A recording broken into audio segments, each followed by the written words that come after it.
You are lying here tonight with your eyes closed, and something in your mind refuses to quiet down.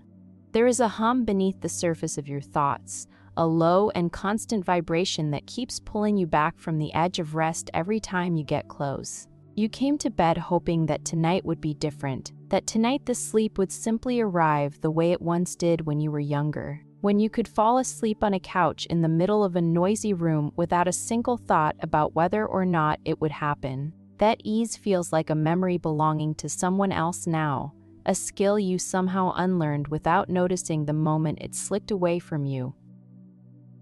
So here you are, listening to these words instead of sleeping, and there is nothing wrong with that. Nothing at all, not even a little. The fact that you pressed play on this recording tells a quiet truth about where you are tonight, one that deserves no judgment and no shame. You are someone who wants to sleep and cannot quite get there, someone who has probably tried a dozen different approaches already, each one promising to be the answer you have been looking for. Perhaps you have read the articles about sleep hygiene, the ones that break it all down into neat numbered lists. You have adjusted your room temperature and bought the right pillow and turned off the screens at the right hour, done everything the experts suggest with genuine discipline, and yet here you are, still awake, still restless, still wondering what you are doing wrong. The answer might surprise you, because it is simpler than anything you have encountered in those articles or heard discussed in those podcasts about optimizing your rest. The answer is that you are trying too hard, and that single phrase might sound dismissive at first, as though it minimizes the genuine frustration you feel when 3 a.m. arrives and your body still will not cooperate with the one thing you are asking it to do. But trying too hard is not a moral failure. It is not a weakness or a character flaw or a sign that something is broken inside of you. It is, in fact, one of the most natural responses a thoughtful person can have when something important feels like it is slipping out of reach. Sleep matters to you, genuinely matters, so you grip it tighter, and the tighter you grip, the more it squirms free from your hands. Tonight is not about fixing that pattern or analyzing it until you understand it perfectly. Tonight is not about solving your sleep problem or teaching you a new technique or adding another layer of effort to the enormous pile of effort you have already built over weeks and months and maybe years. There will be no instructions to follow, no steps to memorize, no scorecard at the end telling you how well you did. What these words offer instead is companionship, a voice that walks beside you through the dark hours without asking you to perform or achieve or demonstrate any kind of progress. If sleep comes tonight, it will come on its own terms, in its own time, through its own mysterious doorway. If it does not come, then at least these hours will be gentler than they might have been in silence, softer than they would have been alone. You might be wondering whether this will work, and that question itself is a perfect illustration of the very thing we are going to spend this time exploring together. The wondering, the evaluating, the constant measuring of whether something is working or failing, that is the engine that keeps the whole restless machine running long past the hour when it should have powered down. When you approach sleep as a problem to be solved, your mind shifts into a mode that is fundamentally incompatible with rest, a mode designed for action and analysis. Problem solving requires alertness, a readiness to adjust course if the current approach is not producing results fast enough.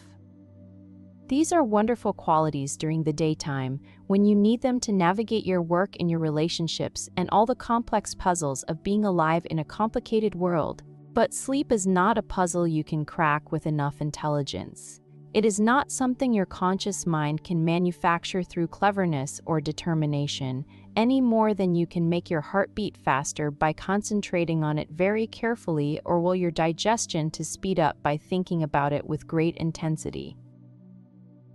The irony is that you already know how to sleep deeply and completely. Every cell in your body knows how to sleep, because the knowledge lives in a place far older than your thinking mind. You have been doing it since before you were born, since you were floating in darkness with no awareness of anything called insomnia or sleep debt or circadian rhythm disruption. Your body carried you into sleep thousands upon thousands of times without your conscious involvement. The way it carries you through breathing and digestion and the steady pumping of blood through your veins right now, right this moment, without any effort on your part. Sleep is not a skill you need to learn or relearn. It is a process you need to stop interrupting, a river you need to stop damming with your good intentions. But telling you to stop interrupting is itself a kind of instruction, and instructions are part of the problem, another thing to try and then feel bad about when the trying does not produce the result you were hoping for. So instead of telling you what to do or how to do it, these words will simply keep you company while the night unfolds at whatever pace it chooses. Think of this as sitting with a friend who does not need you to talk, who does not need you to be entertaining or alert, or even particularly present in any focused way. A friend who is content to sit in the quiet with you, saying a word here and there, letting the silences stretch out between sentences without any awkwardness or pressure to fill them. That is all this is, truly. Words in the dark, offered without expectation, received however you happen to receive them. You might notice, as we go, that your body knows things your mind has been too busy to listen to. Your shoulders might be holding tension you forgot was there, a slow tightening that crept in somewhere during the course of the day and never quite released when you finally lay down. Your jaw might be clenched, just slightly, carrying a residue of some conversation or worry or unfinished thought from hours ago that you did not even realize you were still holding. These are the places where your effort to sleep has been quietly storing itself, the physical manifestation of a mind that will not stop working on the problem of its own wakefulness. You do not need to do anything about these tensions right now, do not need to consciously relax them or breathe into them or perform any particular exercise. Simply noticing them is enough, because noticing without acting is the opposite of problem solving, the opposite of efforting. It is the beginning of something softer, something closer to actual rest than any technique could ever bring you. There is a particular kind of exhaustion that comes from trying to sleep, one that is entirely different from the healthy tiredness that follows a long day of meaningful work or joyful play. This is a weariness of effort itself, a fatigue born not from activity but from the constant monitoring and adjusting and hoping and failing that characterizes so many nights like this one. You are tired of being tired, tired of thinking about tiredness, weary of the whole enterprise of trying to get rest while rest refuses to cooperate with your carefully laid plans. That weariness has its own weight, its own particular heaviness, and perhaps in some strange and unexpected way it is closer to the doorway of sleep than the bright, alert effort of trying ever was. Weariness wants to put itself down somewhere safe. It wants to stop carrying the load it has been carrying, and that impulse, that deep desire to simply stop, is not something you need to manufacture or cultivate through any special practice. It is already here, already present, waiting beneath the noise of all your trying. So let the words wash over you like warm water, not asking you to pay close attention, not requiring you to remember anything or follow any particular sequence from beginning to end. If your mind wanders away from the sound of this voice, let it wander wherever it wants to go. If you find yourself thinking about tomorrow, about the meeting or the errand or the conversation you need to have, that is perfectly normal. Let those thoughts be clouds moving across a sky that is wider and more spacious than any single cloud could ever fill. They will pass on their own, because everything passes. The thoughts, the worries, the wakefulness itself, all of it is temporary. All of it is in motion even when it feels as solid and permanent as stone beneath your feet. You do not need to be anywhere other than where you are right now, in this bed, in this room, in this particular moment of this particular night. There is nothing you need to be doing other than what you are already doing, which is lying here, breathing, existing in the quiet company of a voice that expects nothing from you and will not be disappointed by anything you do or fail to do. If that sounds too simple to be helpful, consider the possibility that simplicity is not the enemy of depth, that the simplest things in your life have always carried the most weight. A breath drawn in and released.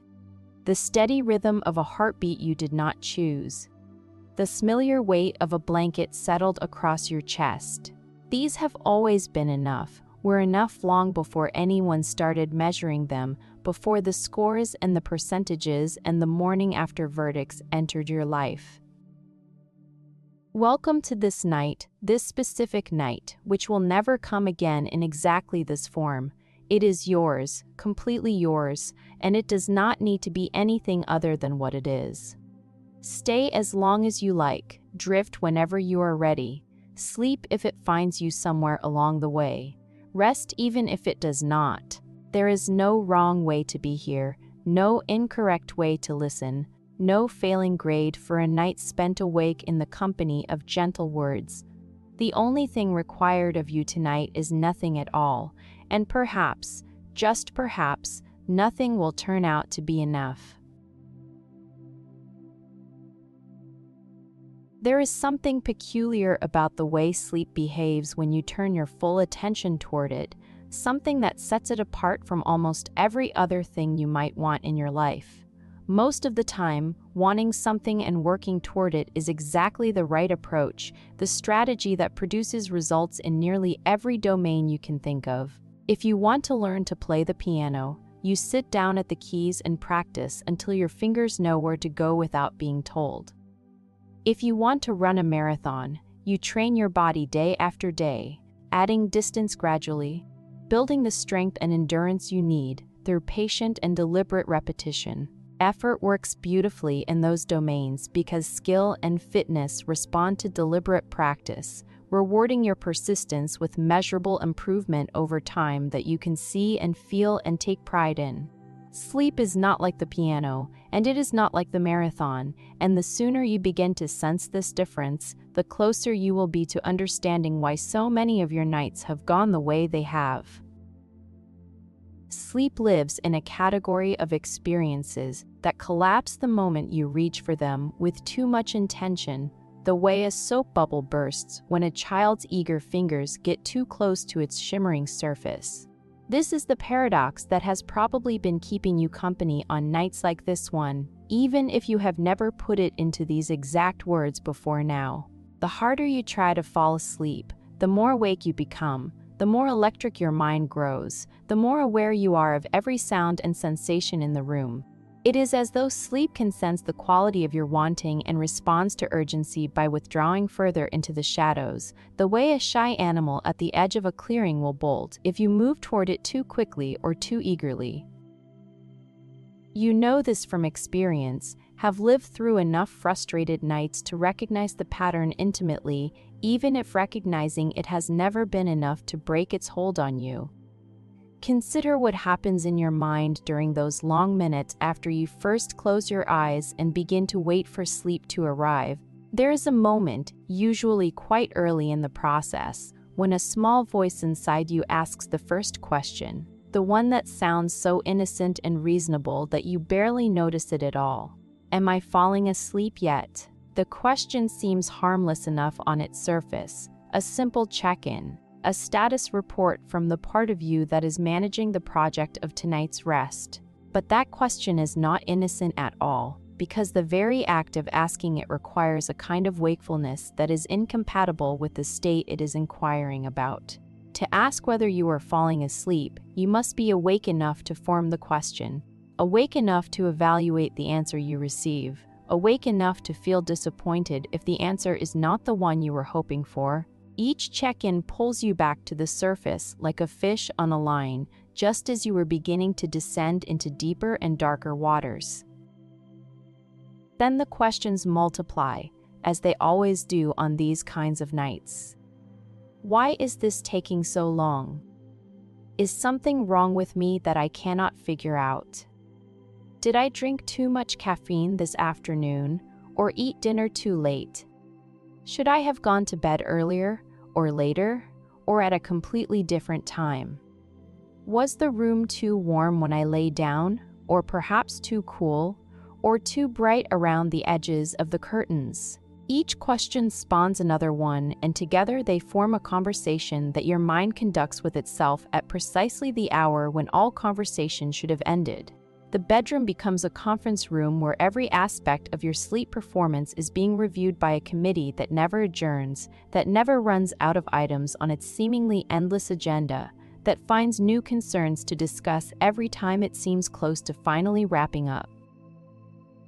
What makes this paradox so maddening, so frustrating in a way that few other problems are, is that you can see it clearly from the outside. During the daytime, you understand perfectly well that worrying about sleep makes sleep harder, in the same way that worrying about a presentation makes the presentation shakier and less fluent. Self-consciousness is the enemy of fluency in nearly every domain of human experience, from casual conversation to athletics, to the simple and ancient act of falling asleep at the end of a long and tiring day. You know this intellectually, clearly and without any doubt, and yet knowing it does absolutely nothing to dissolve the paradox when you are inside it, lying in the dark with your eyes closed, watching the minutes accumulate on the clock you promised yourself you would stop checking an hour ago.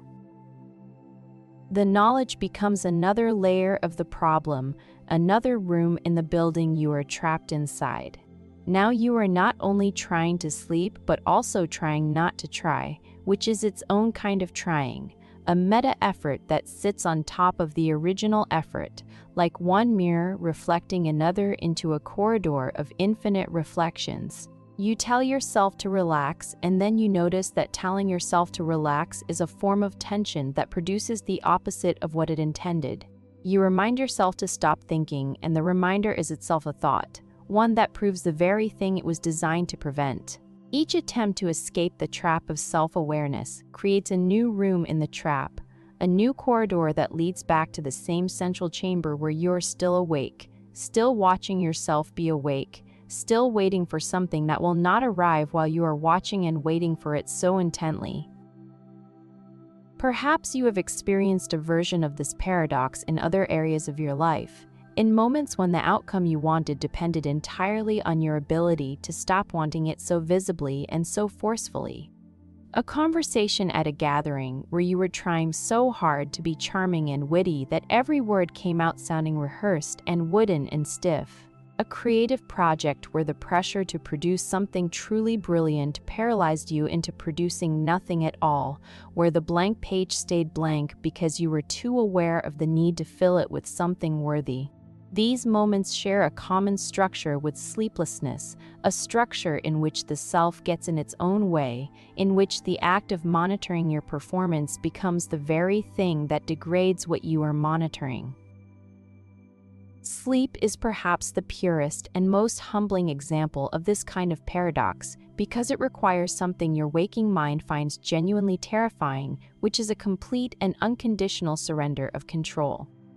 To fall asleep is to let go of consciousness itself, to release your grip on awareness and allow yourself to dissolve into something you cannot direct or manage or even observe from the inside while it is happening. Your waking mind, the part of you that plans and evaluates and worries and strategizes, does not like letting go of anything, least of all its own existence. It has spent your entire waking life keeping watch over you, scanning for threats, solving problems, maintaining the continuous narrative of who you are and what you need to do next. Asking that part of your mind to simply switch off is like asking a lifelong sentinel to abandon their post and walk away from the watchtower they have manned for decades, trusting that everything will be fine without their vigilance.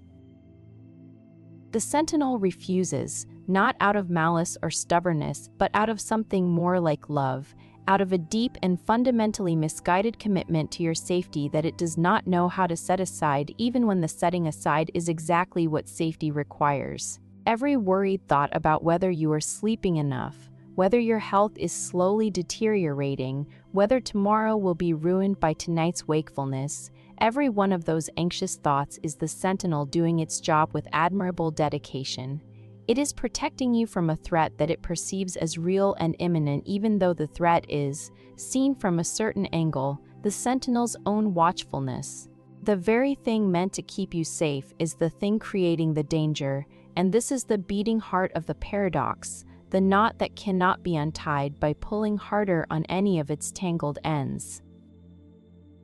So what do you do with a knot that tightens every time you pull at it? What do you do with the problem that grows worse with every application of effort and intelligence and determination? These are questions worth sitting with quietly, not because the answers are complicated or hidden, but because the sitting itself, the patient waiting without grasping for resolution, is more useful than any answer could ever be. The paradox of sleep does not resolve through understanding, through finally having the right insight or breakthrough that unlocks the door you have been pushing against. It resolves through something more like forgetting, through a gradual loosening of attention that happens not because you decided to loosen it, but because your attention, when left entirely to its own devices, naturally softens over time the way a clenched fist will naturally open when you stop giving it a reason to remain closed.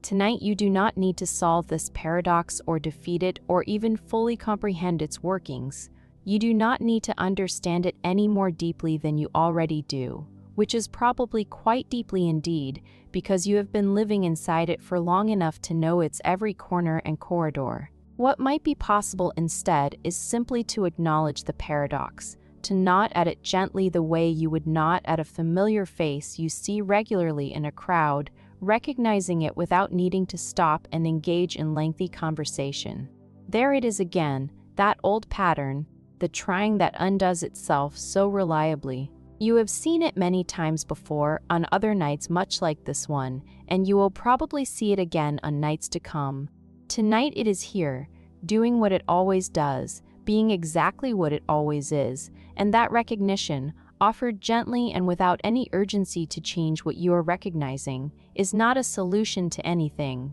It is something quieter than a solution, because solutions belong to the world of effort, and effort is what brought you to this place where you lie awake. Let the paradox be here tonight, without needing to chase it away. Let it sit in the room with you like a cat that has curled up at the foot of your bed, present but not demanding anything from you, not needing to be petted or fed or removed. It does not require defeating or reasoning with or outwitting through some clever strategy you have not yet discovered. It only needs to be allowed to be what it is, and in the allowing, something shifts, something quiet and barely perceptible, like the moment when the surface of a still lake stops rippling and goes smooth, not because anything was done to calm it, but because the wind that was troubling its surface simply moved on to somewhere else and left the water to remember its own natural stillness. Your body did not always feel this way at night, this tense and watchful and unwilling to release itself into the dark. There was a time, and you may remember it if you reach back far enough, when lying down was all it took. When the simple act of placing your head on a pillow sent a signal through your entire nervous system that the day was finished and the night could begin. Sleep was not something you pursued or negotiated with or analyzed in those earlier years. It was something that happened to you, the way weather happens, the way sunrise happens, arriving on its own schedule without requiring your participation or permission or even your awareness that a transition was taking place.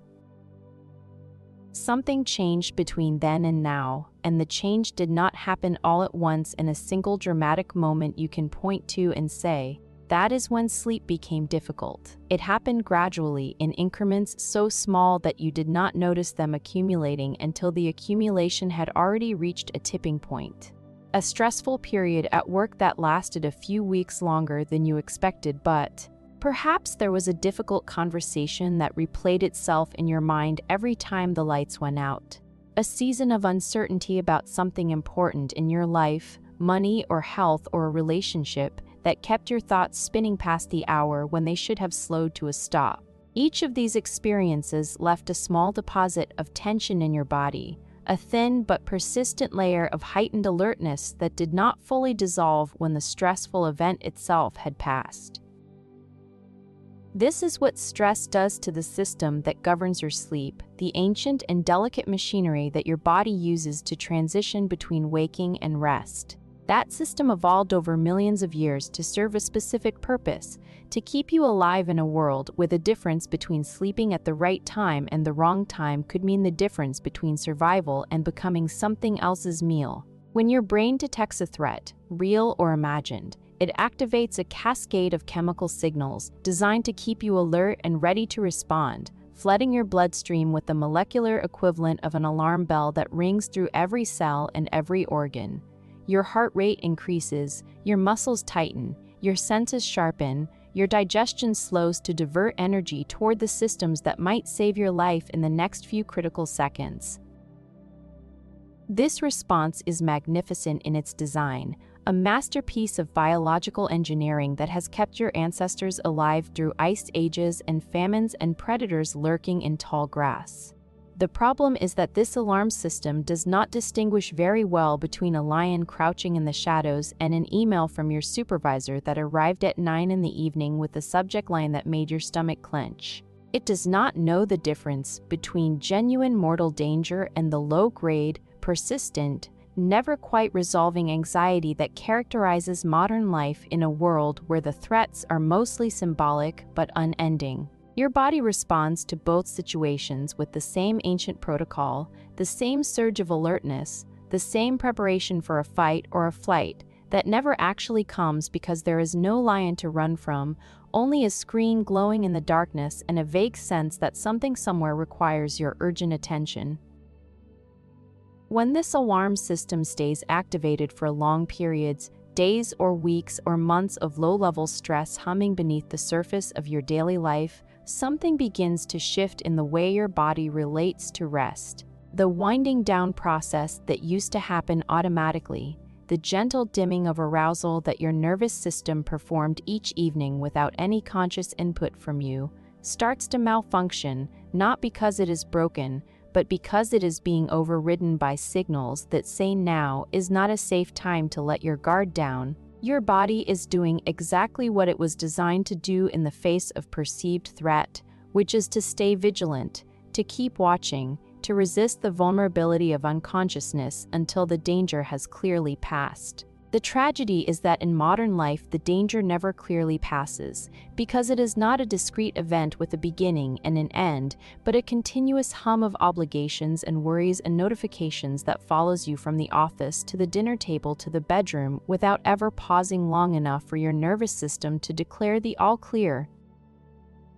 Over time, this persistent state of low-grade activation rewires the associations your body holds about the bedroom itself, about the bed, about the nighttime hours, about the entire ritual of lying down and closing your eyes. Where once these things signaled safety and rest, they begin to signal something more complicated, a battleground where you have repeatedly failed to achieve the thing you were trying to achieve. Your bed becomes a place where you struggle rather than a place where you surrender, and your body, which learns from experience far more reliably than it learns from intention, begins to associate the very act of getting into bed with the alertness and frustration that have characterized so many recent nights. The mattress that should feel like an invitation begins to feel more like an exam you are not prepared for. This is not a flaw in your character or evidence that something is psychologically wrong with you. This is your nervous system doing exactly what nervous systems do, learning from repeated experience and adjusting its responses accordingly, the same way a child who has burned their hand on a stove will flinch the next time they see a burner glowing red. Your body has learned, through many nights of lying awake and trying and failing, that bedtime is a time of heightened alertness rather than deepening calm. That learning is stored not in your conscious mind, where you could perhaps reason with it or talk yourself out of it, but in the deeper layers of your nervous system, in the parts of your brain that operate below the threshold of awareness and do not respond to logical arguments no matter how compelling those arguments might be.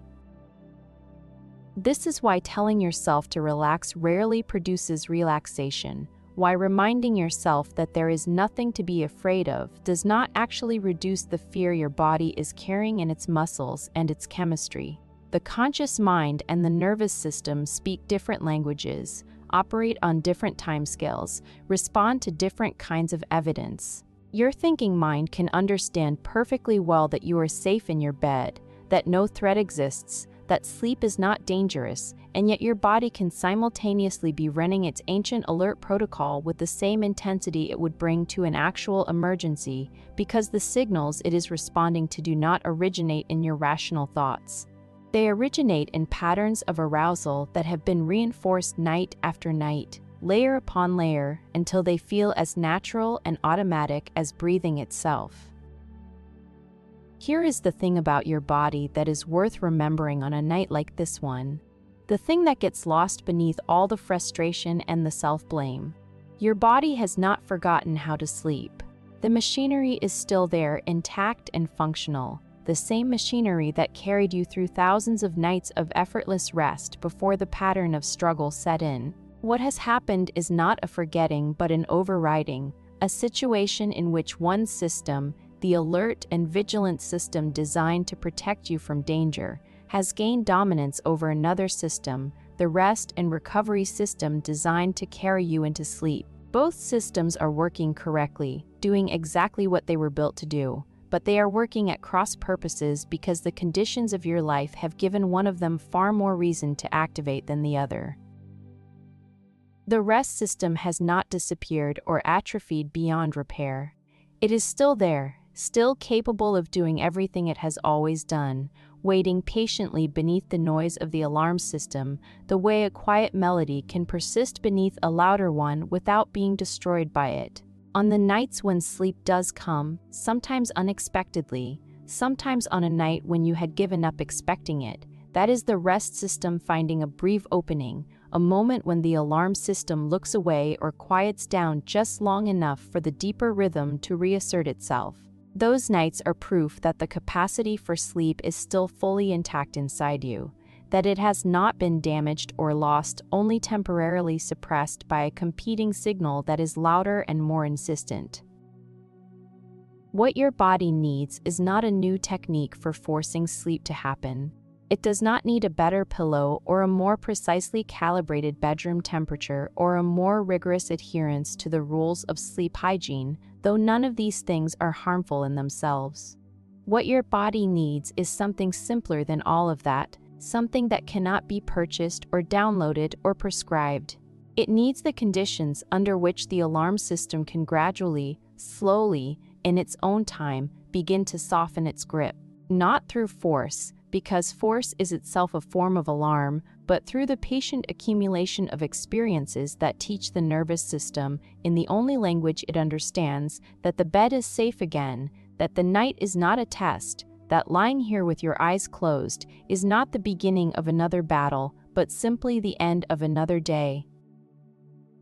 Tonight, you do not need to accomplish that rewiring. You do not need to undo months or years of accumulated tension in a single evening. What you can do, if you are willing, is offer your body something it may not have received in quite some time, which is simple patience, the kind of patience you would extend to a friend who was going through a difficult period and needed time to find their way back to steadier ground. Your body is not failing you. It is protecting you in the only way it knows how. And the protection has become excessive, has outlived the circumstances that originally called for it, the way a cast remains on a limb long after the bone beneath it has healed. Removing that cast is a process, not an event, and the process begins, if it begins anywhere at all, with the willingness to be patient with a body that is doing its imperfect best in a world that never stops asking it to stay alert.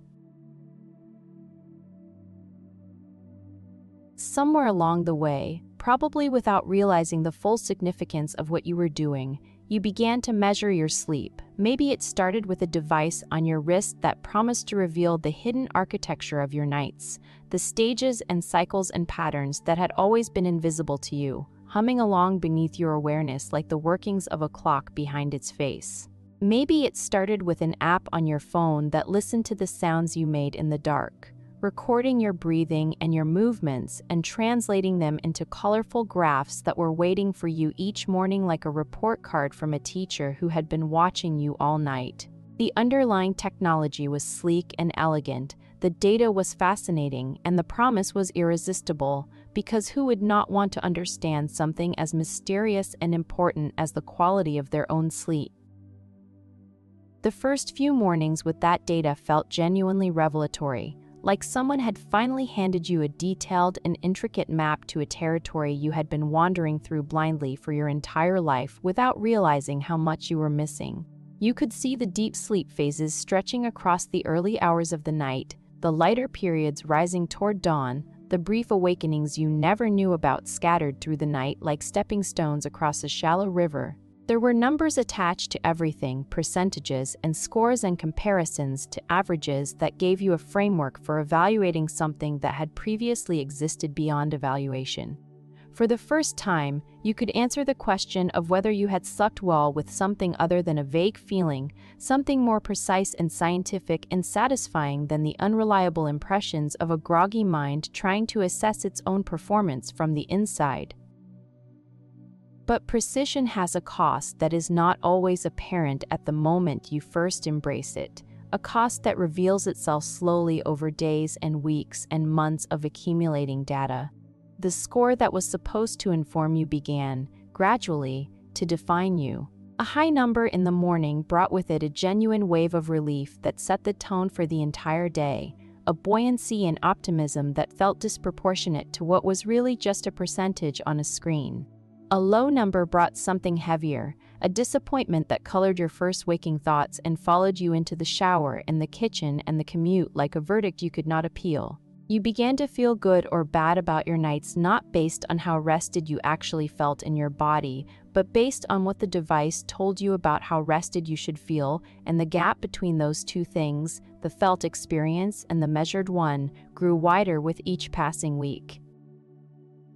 This is a pattern that emerges whenever measurement enters a domain that was not designed to be measured, whenever the act of quantifying something changes the relationship you have with the thing being quantified. There is a well-known principle in science that observing a phenomenon can alter the phenomenon itself, that the instruments of measurement are never truly neutral, never truly invisible. Your sleep tracker, for all its sophisticated sensors and algorithms, is not a neutral observer of your sleep. It is a participant in your sleep, an additional presence in the room that changes the stakes of what happens between the hours of midnight and morning. Its presence transforms sleep from something that simply happens into something that is being watched, evaluated, scored, compared to a standard that someone else defined and that your body may or may not be capable of meeting on any given night. Perhaps you have noticed how the awareness of being tracked affects the moments just before sleep, the critical transition period when your mind is supposed to be releasing its grip on the day and allowing itself to drift. Instead of drifting, you find yourself thinking about the score, wondering whether tonight will be a good night or a bad one, whether the graph in the morning will show those satisfying blocks of deep sleep or the fragmented, shallow pattern that has become your nemesis. That kind of wondering is itself a powerful form of wakefulness, an engagement with outcome and evaluation that keeps the analytical part of your mind humming along at exactly the moment when it should be powering down. You lie there in the dark, aware that the device on your wrist is recording every twitch and every shift in your breathing, and that awareness adds a layer of performance pressure to an act that was never meant to be a performance at all. The irony of sleep tracking is that it was invented to help people sleep better, to identify problems and suggest improvements and empower individuals with information about their own biology. In many cases, for people who sleep easily and are simply curious about the details, it does exactly that without causing any harm. But for someone who already struggles with sleep, someone who already lies awake monitoring their own wakefulness with anxious precision, the tracker becomes an amplifier of the very problem it was meant to solve. It gives the already overactive monitoring part of your mind a powerful new tool, a new source of data to worry about, a new standard against which to measure your perceived failure. It takes the private and subjective experience of a restless night and makes it objective, quantifiable, comparable, shareable, and in doing so it transforms a personal struggle into a public performance with a numerical score attached.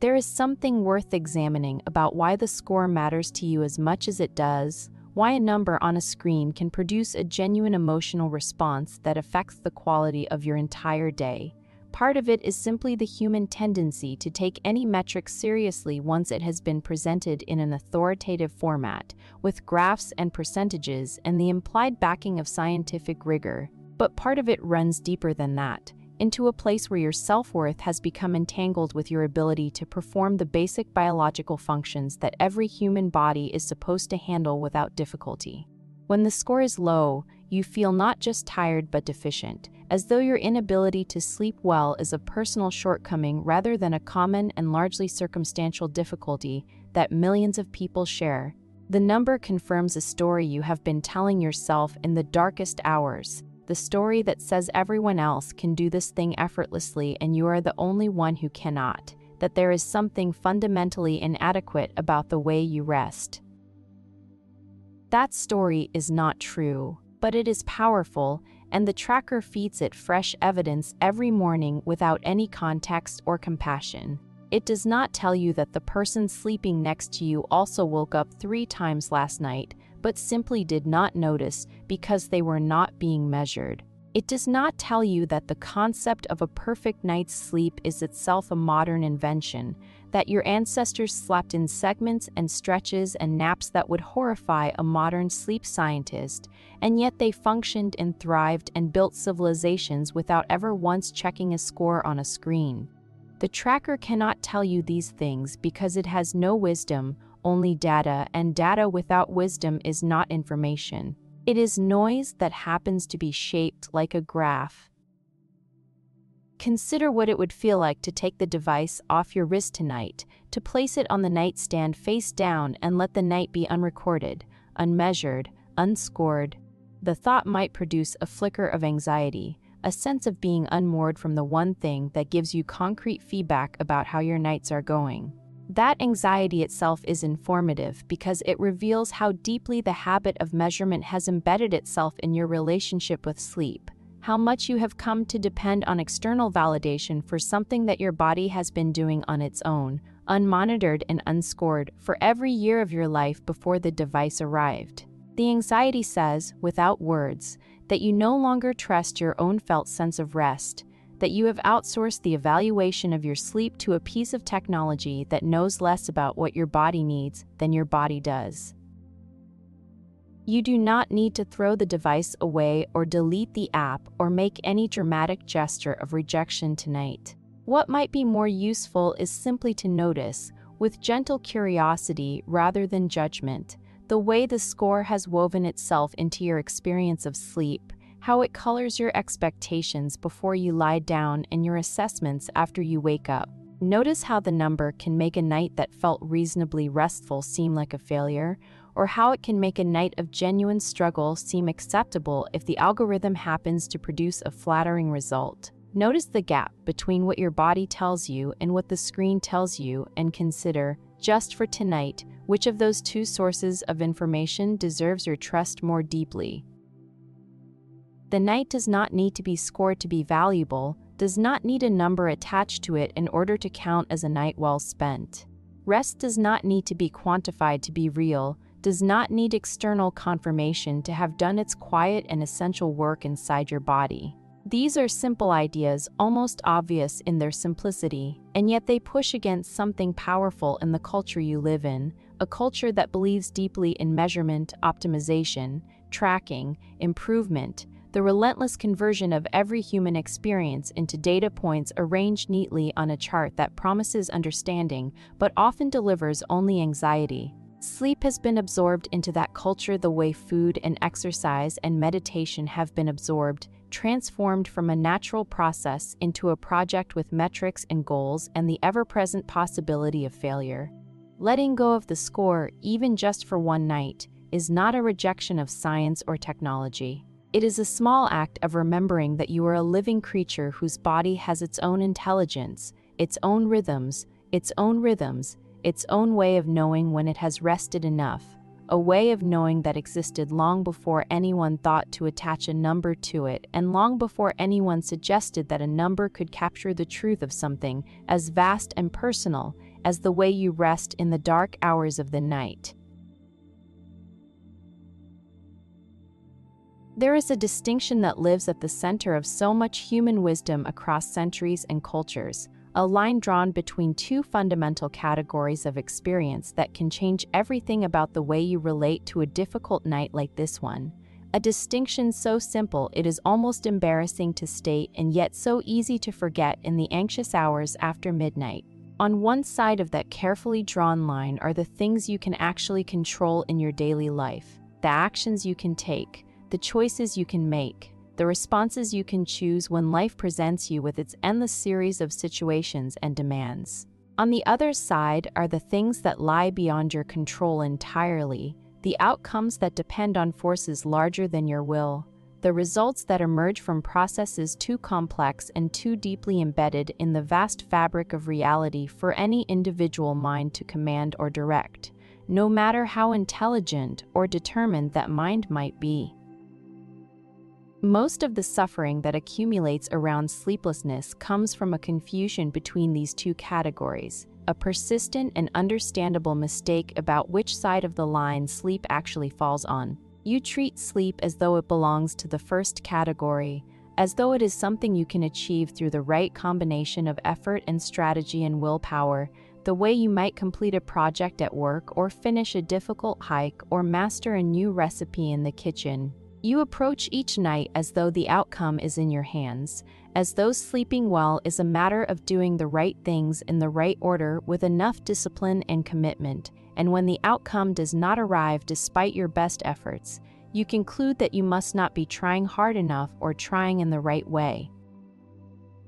But sleep belongs to the second category, the category of things that happen to you rather than things you do. The category that includes falling in love and having a creative insight and being moved by a piece of music so deeply that tears come to your eyes without your choosing them. These experiences share a common quality, which is that they cannot be forced, cannot be manufactured through effort, cannot be produced on demand no matter how desperately you want them or how thoroughly you understand the conditions that make them more likely. They arise from a place that your conscious will cannot reach, a place that operates according to its own logic and its own timing, a place that responds beautifully to invitation but stubbornly refuses to obey direct command.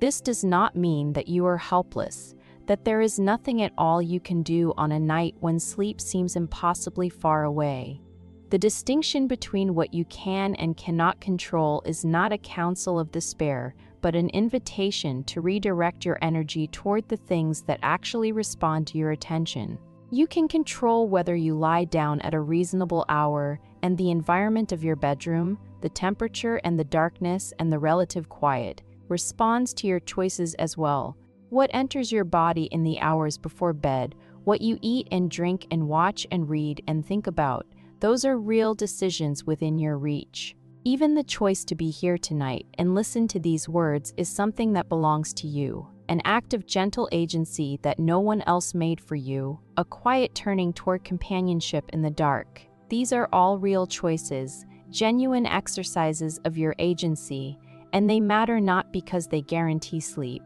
but because they create the conditions under which sleep becomes more likely to visit of its own accord.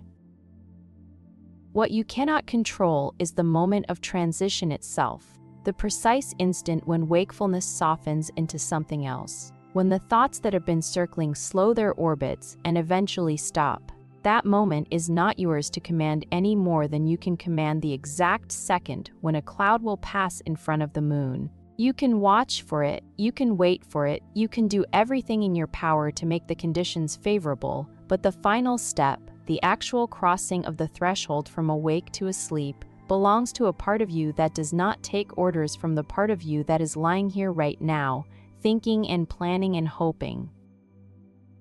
There is enormous relief hidden inside this realization, even if the relief does not feel immediately obvious. When you truly absorb the fact that the outcome is not in your hands, something shifts in the quality of your effort. in the texture of your waiting. The pressure dissolves, not all at once in a dramatic moment of liberation, but gradually and almost imperceptibly, like ice melting in a glass of warm water on a sunny windowsill. If sleep is not something you can achieve through trying harder, then there is no reason to try harder, no reason to escalate your efforts with each passing hour, no reason to add more strategies and techniques and adjustments to the already towering pile of things you have tried.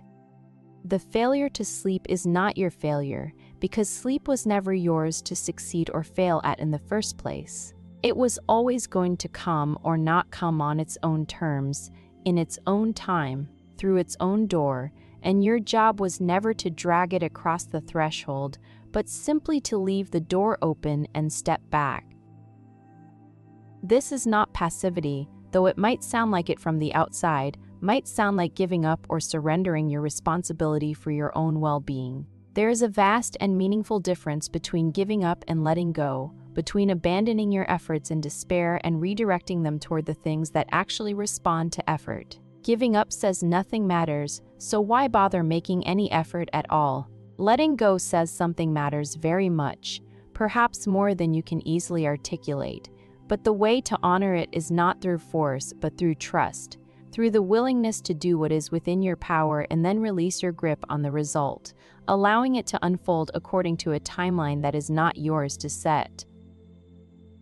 Think about the way a gardener relates to the plants in their care, the relationship between effort and outcome in a garden where so much depends on forces the gardener cannot control. The gardener can prepare the soil with patient and knowledgeable hands, can plant the seeds at the right depth and the right spacing based on years of accumulated experience, can water consistently each morning and pull the persistent weeds that compete for precious nutrients. These are all genuine and meaningful acts of effort, real work that makes a real difference in the eventual outcome. But the gardener cannot make the seeds grow.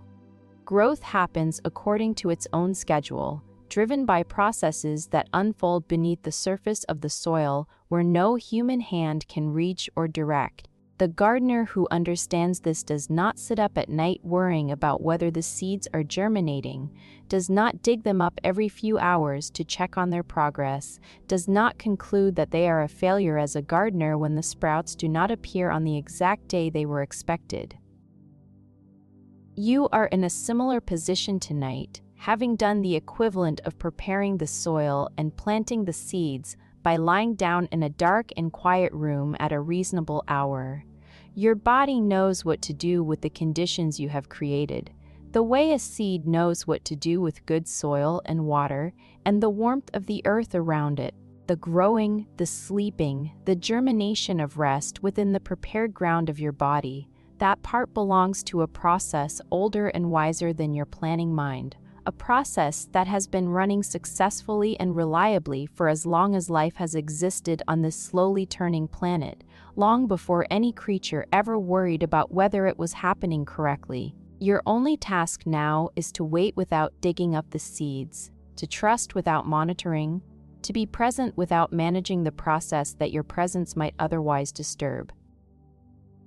There is a genuine kind of courage in this approach, a quiet and understated bravery in choosing to release your grip on an outcome that matters deeply to you. It runs counter to everything you have been taught about how to succeed in the world, every lesson about persistence and determination and the importance of never giving up on the things you want most. Those lessons are true in their proper domain, in the domain of actions and projects and goals that respond to sustained effort.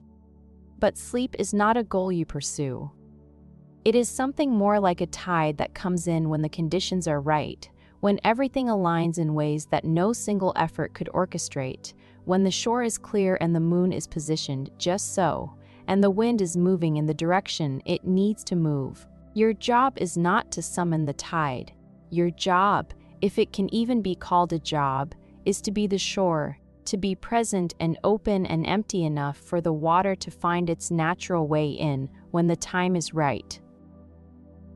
So tonight, in this quiet hour, As you lie here in the comfortable dark with whatever thoughts happen to be moving through your mind and whatever sensations are alive in your body, consider the surprisingly comforting possibility that you have already done everything you need to do tonight. The effort has been made, the soil has been prepared, the conditions have been set. What remains is not more work but less, not additional striving but a gentle and gradual release of the striving you have already accumulated over the course of this day and all the days that came before it. There is nothing else to do, no further preparation to make or technique to master before the night can begin in earnest. Nothing else to become either. Simply being here is enough, in this bed, in this room, in this moment, with whatever version of wakefulness or drowsiness or restlessness happens to be present right now, trusting that the transition, when it finally comes, will come not because you willed it into existence through sheer determination, but because your body, left at last to its own ancient and reliable devices, remembered what it has always known how to do. Somewhere behind your closed eyes tonight, a version of you is sitting upright in an invisible chair, observing everything that happens in the vast interior landscape of your mind with the careful and unblinking attention of someone taking meticulous notes at a meeting that will never adjourn, never reach its final agenda item, never declare its business concluded for the evening. This observer, this quiet presence that watches you trying to sleep, is perhaps the most frustrating companion you have ever had, because it is the part of you that turns every moment of the night into evidence, every shift in your body into data, every passing thought into proof that you are still awake and still failing at the one thing you came to bed to do. You know the watcher well by now, intimately well, even if you have never before given it a name or consciously thought about it as a distinct and separate presence operating within your mind. It is the voice that says, right now, as you listen to these words, I wonder if I am getting sleepy yet, or I think I felt something shift just then. Was that the beginning of sleep? Or it has been 40 minutes now, which means this is not working either. The watcher is relentless in its observation, truly tireless in its meticulous cataloging of every micro-event that occurs between the moment you close your eyes at the start of the night and the moment you finally give up and open them again in frustration. It watches you breathe, evaluating whether the breaths are slow enough to indicate approaching rest. Your thoughts receive the same scrutiny, their speed and content measured for signs that the thinking mind is beginning to wind down. Even your body falls under its surveillance for the subtle heaviness that sometimes precedes sleep, and the watching itself, the vigilant attention paid to every potential sign of drowsiness, is the very thing that prevents the drowsiness from deepening into anything more substantial.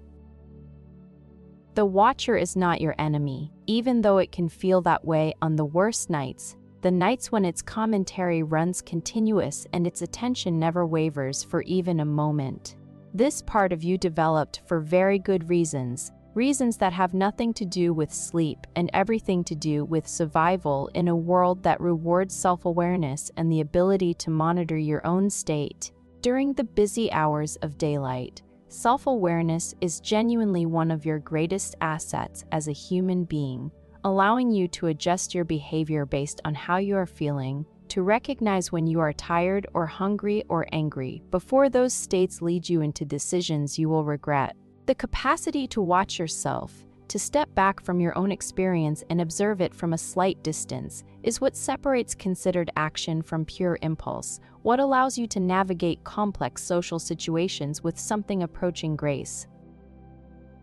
The problem is that this self-monitoring capacity does not have an off switch, does not know how to stand down when the circumstances no longer call for vigilance. It continues to operate in the dark, in the quiet, in the very conditions where its presence is least helpful and most disruptive, because no one ever taught it when to stop. During the day, there are enough external stimuli to absorb most of its attention, enough conversations and tasks and sensory experiences to keep it busy without turning its focus inward. But at night, in these hushed and darkened hours, when the external world goes quiet and the only thing remaining to observe is the internal landscape of your own restless mind and weary body, the watcher turns its full considerable attention to the only subject available, which is you, lying here, trying to sleep, and the watching becomes the show it is watching.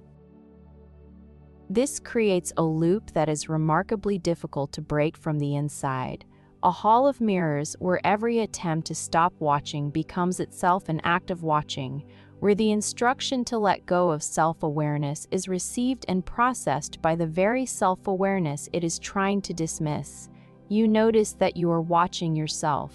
Then you notice that you are remarkably indifferent. Then you notice the noticing of the noticing, and each layer adds another degree of separation between you and the simple, unmonitored experience of lying in a dark room that might, if left unobserved, transition naturally into sleep. The watcher builds the layers faster than you can remove them, because building layers is what it does, is the only thing it knows how to do, is the skill it has practiced every waking moment of your entire life.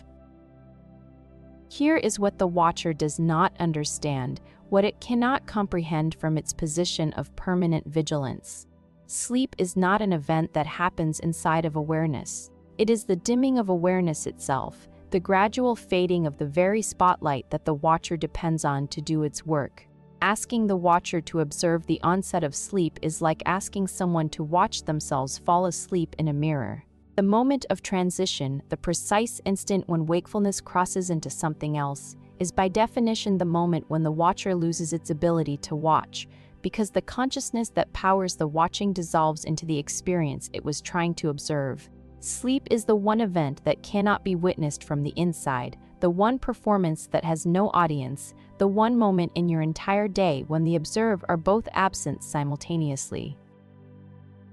This is why you can never catch yourself falling asleep, can never remember the exact moment, when it happened on the nights when it does happen. You were there, and then you were not, and the gap between those two states is invisible not because you were not paying attention, but because there was no attention left to pay.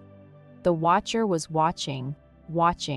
and then it was gone, and in its absence, sleep simply was. No one observed it beginning because the beginning of sleep is the ending of observation, and these two things are the same event seen from different angles that cannot exist simultaneously.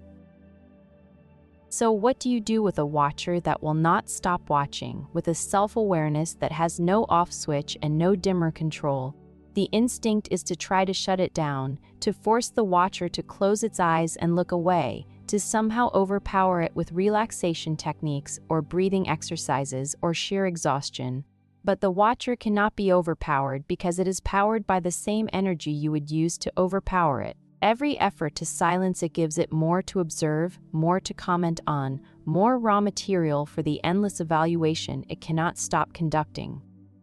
Fighting the watcher is like trying to put out a fire by throwing more wood on it, each piece of fuel burning brightly for a moment before adding its heat to the blaze you were trying to extinguish. What might work instead, and work is too strong a word for something this gentle, is something more like indifference. Not hostile indifference, not the kind of ignoring that takes effort and attention in its own right, but a soft and gradual loss of interest in what the watcher is reporting. The watcher can watch all it wants. It can note that you are still awake, that your breathing has not slowed sufficiently, that 30 more minutes have passed since the last time it checked. Let it note these things the way you might let a television play in an empty room, sound and light and activity continuing without anyone there to care about what is being broadcast. The watcher's power comes not from its watching, but from your investment in what it reports, from the importance you assign to its observations, from the way its updates trigger waves of frustration or hope or despair that ripple through your body and keep the entire system running at a higher level of activation than rest requires. When you stop caring about the watcher's reports, something interesting begins to happen, not immediately and not dramatically, but gradually and almost imperceptibly. The watcher does not stop watching, because it cannot.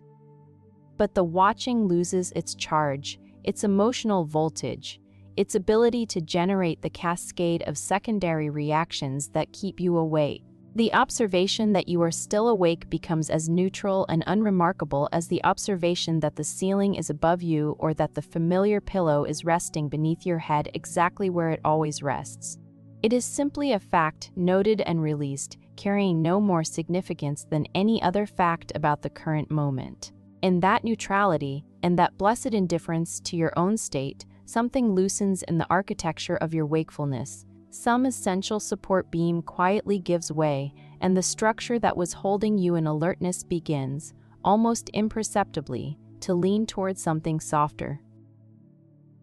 There is a tenderness in this understanding that is worth lingering with for a moment, because it transforms the watcher from an adversary into something more like a concerned companion who has not yet learned the difference between helping and hovering. The parent who checks on a sleeping child too many times, opening the door just a crack to listen for breathing, does so out of love, but the checking can wake the child, and the waking produces more anxiety, and the anxiety produces more anxiety, and the anxiety produces more checking in an ever-tightening spiral of good intentions producing the opposite of their intended effect. The watcher inside you operates in much the same way, driven by care, producing harm, unable to see that the harm is coming from the care itself rather than from anything it is caring about.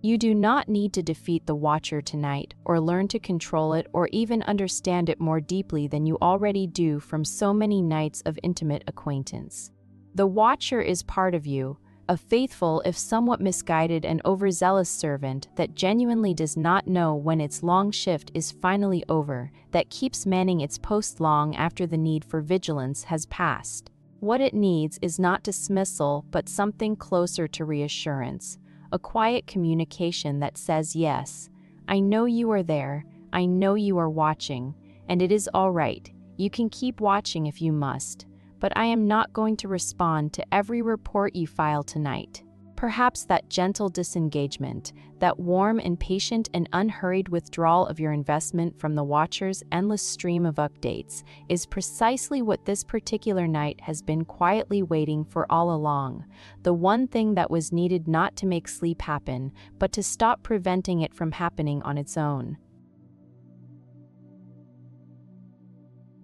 What if, just for tonight, on this particular night that will never repeat itself in exactly this configuration of circumstances and feelings, you gave yourself genuine permission to be awake? Not the grudging, teeth-gritting kind of permission that says, fine, I will be awake, but I am not happy about it. Something gentler than that, something closer to the way you might give a friend permission to cancel plans without making them feel guilty. The way you might say, truly, it is all right, I understand, there is no problem here, and mean it all the way down to the bottom of your sincerity. What if you offered that same quality of genuine acceptance to your own wakefulness, not as a strategy for falling asleep, but as an end in itself, a gift you give freely and without conditions to the version of yourself who is lying here right now in the familiar dark, trying so hard and so earnestly to be somewhere other than where they actually are, fighting a battle that was lost the moment it began because it was a battle against reality itself. The resistance to wakefulness is one of the heaviest things you carry into the night, heavier in some ways than the wakefulness itself. Being awake at 3 in the morning is not, in purely physical terms, particularly uncomfortable. Your body is lying in a warm bed, your muscles are at rest even if your mind is not, your basic needs are met, the room is dark and quiet and safe. The discomfort comes almost entirely from the story you're telling about the wakefulness, the narrative that says this should not be happening, that you should be asleep by now, that something is wrong, that tomorrow will be ruined, that every minute spent awake is a minute stolen from the rest your body desperately needs. Strip away that entire narrative, gently remove the thick layer of judgment and fear and frustration that wraps itself around the raw experience of being conscious in the dark, and what remains is surprisingly neutral, surprisingly bearable, even surprisingly peaceful in moments when the stories quiet down long enough for you to notice what is actually here.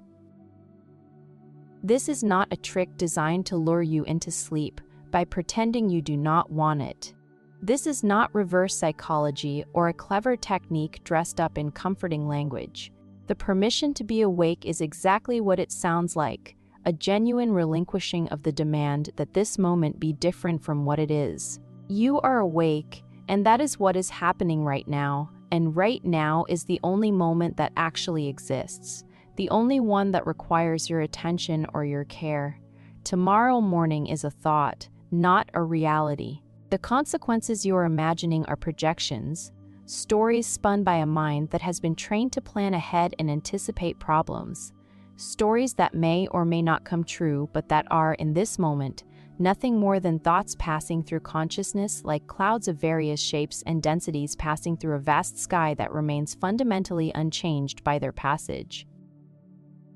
When you stop fighting wakefulness, when you truly stop, not as a strategic maneuver, but as a genuine laying down of arms, something unexpected often happens. The quality of your wakefulness changes. It softens at the edges, loses some of its brittle, anxious sharpness, becomes something more spacious and less urgent. The difference is subtle, nothing dramatic, not a sudden crash into unconsciousness, but a shift in tone, like the difference between a room lit by fluorescent lights and the same room lit by candlelight. Nothing about the room has changed, and the furniture sits in exactly the same positions it occupied a moment ago. But the quality of light transforms everything it touches, makes the same space feel warmer and more hospitable, more like a place where rest might actually be possible if rest decides to visit on its own terms. Consider the possibility that you have been spending enormous amounts of energy fighting something that does not need to be fought, that your war against wakefulness has been consuming resources that your body and mind desperately need for other purposes. Every frustrated thought about being awake is a small expenditure of energy. Every glance at the clock, every calculation of how many hours remain before the alarm, every tense adjustment of your body in search of a more sleep-inducing position, all of these consume the very calm that sleep requires as its precondition. You have been trying to create rest by engaging in activity, trying to generate peace through the sustained application of agitation, and the impossibility of this approach is not a reflection of your inadequacy, but a reflection of the approach itself, which was never going to work because it was designed backward from the start. Permission to be awake is not the same as wanting to be awake, and it is important to understand this distinction so that the permission can be genuine rather than forced. Nobody is asking you to enjoy insomnia, or to pretend that you prefer wakefulness to sleep, or to convince yourself that lying awake at 4 in the morning is a delightful way to spend your time. The permission is simpler and more honest than any of that. It is an acknowledgement that this is what is happening right now, that you are awake, that the wakefulness is here whether you approve of it or not, and that continuing to wage war against what is already happening, what has already arrived and settled into the room, is producing nothing but additional and entirely unnecessary suffering layered on top of a situation that was already uncomfortable enough, without the extra weight of your resistance. There are people throughout history, and perhaps you have known some of them personally, who have discovered a peculiar freedom in the small hours of the night, a quality of wakefulness that exists nowhere else in the daily cycle. The house is quiet in a way it never manages to be during the day, and the world outside has paused its constant demands, its notifications and obligations and expectations. Darkness wraps around you like a blanket that blocks not light but noise, not photons but the endless stream of stimuli that keeps your daytime mind running at full speed from morning to evening without a moment's genuine pause. In this quiet, in this stillness, there is a kind of presence available that the busy hours never offer, a chance to simply exist without any requirement to perform or produce or respond to anyone or anything due to.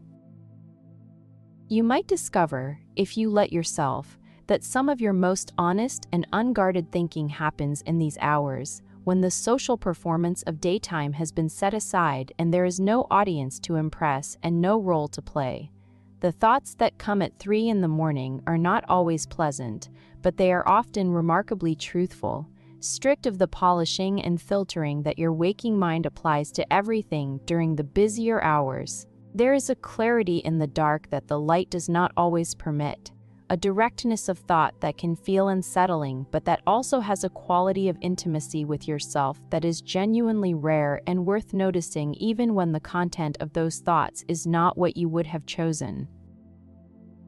This is not to romanticize insomnia, which is genuinely difficult and genuinely exhausting and deserves to be taken seriously as a source of real suffering. But within the difficulty, if you can find even a small opening in the wall of frustration that surrounds it, there is something worth noticing. The night itself is not hostile, and the darkness surrounding you is not a punishment being inflicted for some unknown transgression. What you might perceive as emptiness is not an absence of something good, but a presence of something rare, a spaciousness that the world normally does not offer and that your waking mind normally does not have the patience to appreciate. When you stop demanding that the night give you sleep and start noticing what the night is actually giving you, which is silence and stillness and a temporary freedom from the relentless pace of being a person in the modern world, the quality of your experience shifts in ways that are difficult to predict and impossible to force.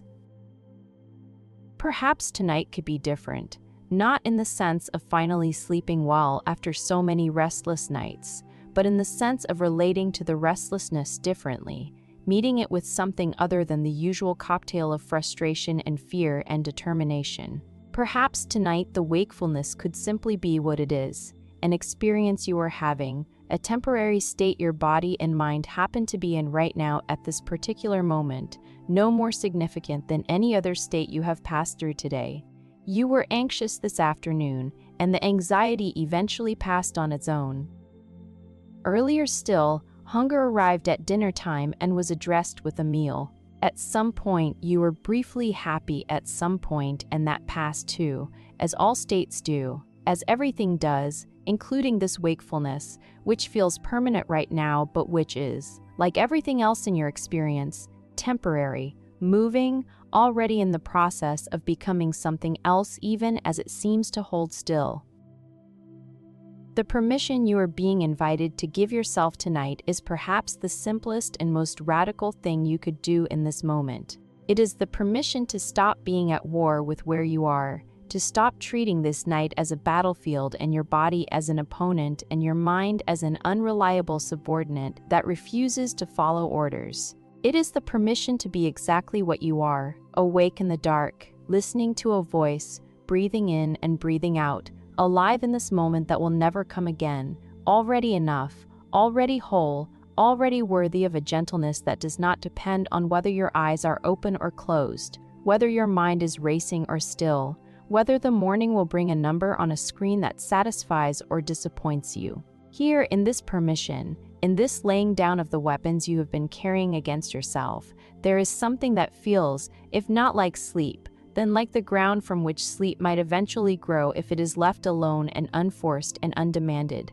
the way wildflowers grow in untended fields where no one planted them, where no one waters them on a schedule, where no one checks each morning to see whether they have finally managed to bloom.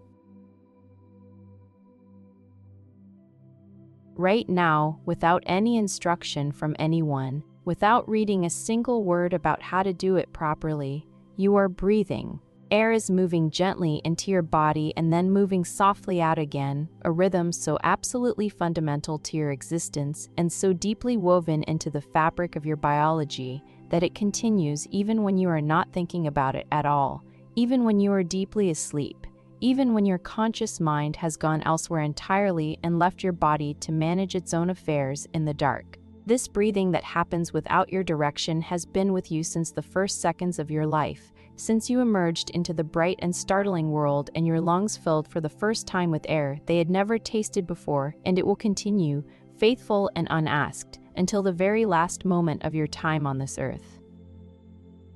There is a great deal of advice available about breathing, an entire thriving industry built around the compelling idea that the way you breathe can be optimized, improved, transformed into a tool for achieving specific states of mind and body. Breathe in for 4 counts, hold for 7, breathe out for 8.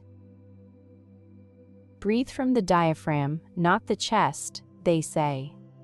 Use the nose, never the mouth. Slow your rhythm when you want to relax. Quicken it when you want to energize. Follow specific patterns designed by specific experts for specific purposes that you are supposed to identify in advance so that you can select the correct breathing protocol from the menu of available options. The instructions are endless, contradictory in places, and often delivered with an urgency that seems to suggest your natural breathing is somehow inadequate, that left to its own devices your body does not really know how to perform this most basic of all biological functions.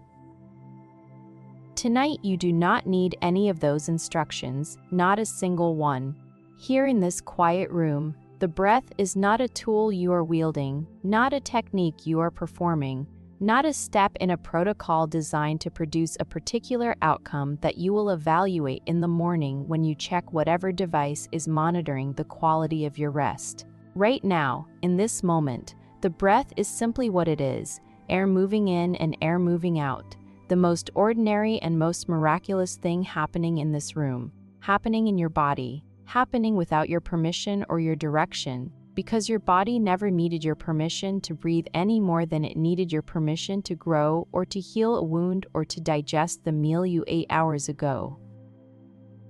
Notice, if you can, the way your breathing changes when you stop trying to control it. There is a natural rhythm to the breath that has nothing to do with counting or timing or following a pattern prescribed by someone else, a rhythm that is entirely and uniquely your own, belonging to nobody else, as unique and personal to you as your fingerprints or the particular and unmistakable way you laugh when something genuinely surprises you with its humor or its strangeness. This rhythm shifts throughout the day and throughout the night, responding to your emotional state and your physical exertion and the temperature of the air and 1,000 other variables that your conscious mind could never track even if it tried. When you step back from managing your breath and simply let it happen, what emerges is not the optimized, counted, deliberate breathing of a technique, but something rougher and altogether more alive and honest, something that surges and slows and pauses and deepens in ways you could not have predicted and did not design. Perhaps you have noticed, during those times when you try to use breathing as a sleep aid, how the act of breathing deliberately can sometimes create more tension rather than less. The moment you begin to count your breaths, a small part of your mind splits off to handle the counting, and that small part remains active and alert and focused on its task at precisely the moment when alertness and focus are the opposite of what you need. The breathing becomes a performance, something you are doing rather than something that is happening, and the effort involved in doing it correctly, in maintaining the right count and the right depth and the right pace, adds a layer of vigilance to an experience that should be characterized by the gradual removal of all layers, all vigilance, all intentional activity. This is not a criticism of breathing techniques, which can be genuinely useful in their proper context. During moments of acute anxiety or before a difficult conversation or in the middle of a panic that needs a concrete anchor to hold on to. But lying in bed at night, trying to fall asleep, is not the same context, and what works in one setting can become counterproductive in another. The breath that serves you best right now is the breath you are not managing, the one that rises and falls on its own like a wave that has no need of instructions from the shore it washes against. Your body knows exactly how much air it needs at this moment, knows exactly how deep to draw each breath, and how long to hold it and when to release it, and this knowledge is far more precise and more responsive to your actual needs than any protocol designed by someone who has never been inside your body and cannot feel what you are feeling right now. So let the breath do what it does, without commentary, without adjustment, without the impulse to make it slower or deeper or more regular than it naturally wants to be.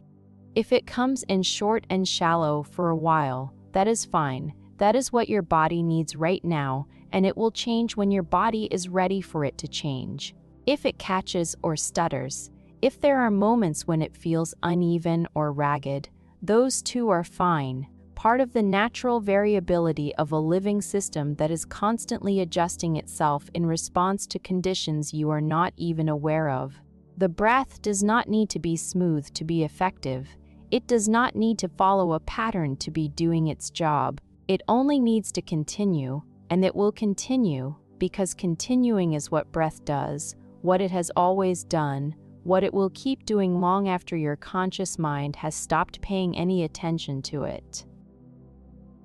If you are listening to these words and breathing at the same time, which of course you are, then you are already doing the only thing that needs to be done right now. The words wash over you, and the breath moves through you, and neither one requires the other, and neither one requires anything from you beyond your willingness to let them both continue without interference. There is no step two, no advanced level, no moment when you are supposed to switch from passive breathing to active breathing or from listening to doing. Everything that needs to happen is already happening, has been happening since before you pressed play on this recording, will continue happening long after the last word fades into the quiet of your room. There is something deeply restful about relinquishing control of the breath, a rest that goes beyond the physical relaxation of slower breathing into something more fundamental, more structural. When you stop directing your breath, you are practicing, in the smallest possible way, the art of letting your body run itself, of trusting the intelligence that keeps your heart beating and your blood flowing and your wounds healing without any conscious involvement from you. This trust is the same trust that sleep requires, the willingness to let go of the controls and allow a deeper wisdom to take over, a wisdom that does not live in your thinking mind but in the ancient parts of your nervous system that were managing biological processes long before any creature on Earth had a thought about whether it was breathing correctly.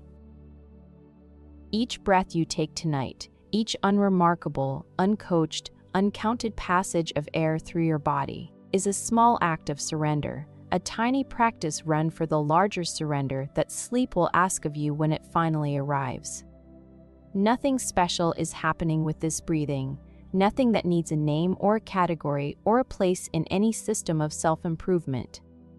No technique is being performed, no method is being followed, no goal is being pursued. What is happening instead is simply the allowing what was always going to happen without interference. And in that allowing and that stepping back from the impulse to manage and control, you are giving your body a signal that it understands far more deeply than any verbal instruction. The signal says that you trust it, that you are willing to let it handle its own affairs without micromanagement from above, and your body, hearing that signal in the language of released muscles and unhurried breath, begins to remember what it feels like to be left alone with its own considerable competence.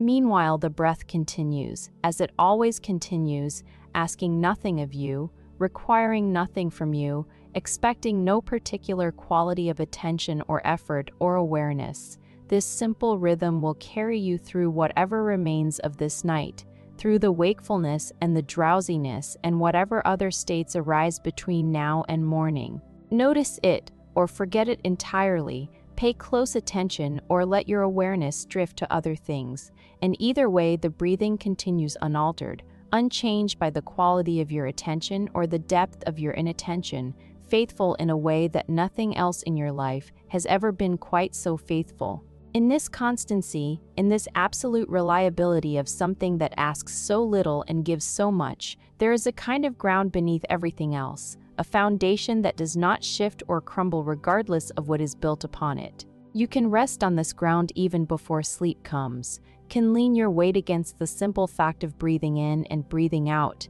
and find there a stability that all the counting and timing and technique in the world could never provide, because it was there before any technique was invented, there from the first breath you ever drew in the bright shock of your arrival, there now, here, steady and endlessly patient, altogether unconcerned with scores or metrics, altogether uninterested in whether you are doing it correctly or in a particular way. Your body has been quietly managing extraordinarily complex biological operations for your entire life without once asking for your input or your approval, running systems of such breathtaking intricacy that the most advanced technologies humanity has ever built look crude and clumsy by comparison. Right now, as you lie here listening to these words, your heart is pumping blood through a network of vessels that, if laid end to end, would stretch around the earth more than twice. Cells in your bones are manufacturing fresh blood. Your liver is quietly processing the remnants of today's meals, carefully sorting toxins from essential nutrients with a precision that no laboratory on Earth can match. Tiny wounds you may not even remember receiving, scrapes and scratches and microscopic tears in tissue, are all being repaired at the cellular level with extraordinary precision, new tissue being woven into place with an attention to detail that would shame the finest craftsperson,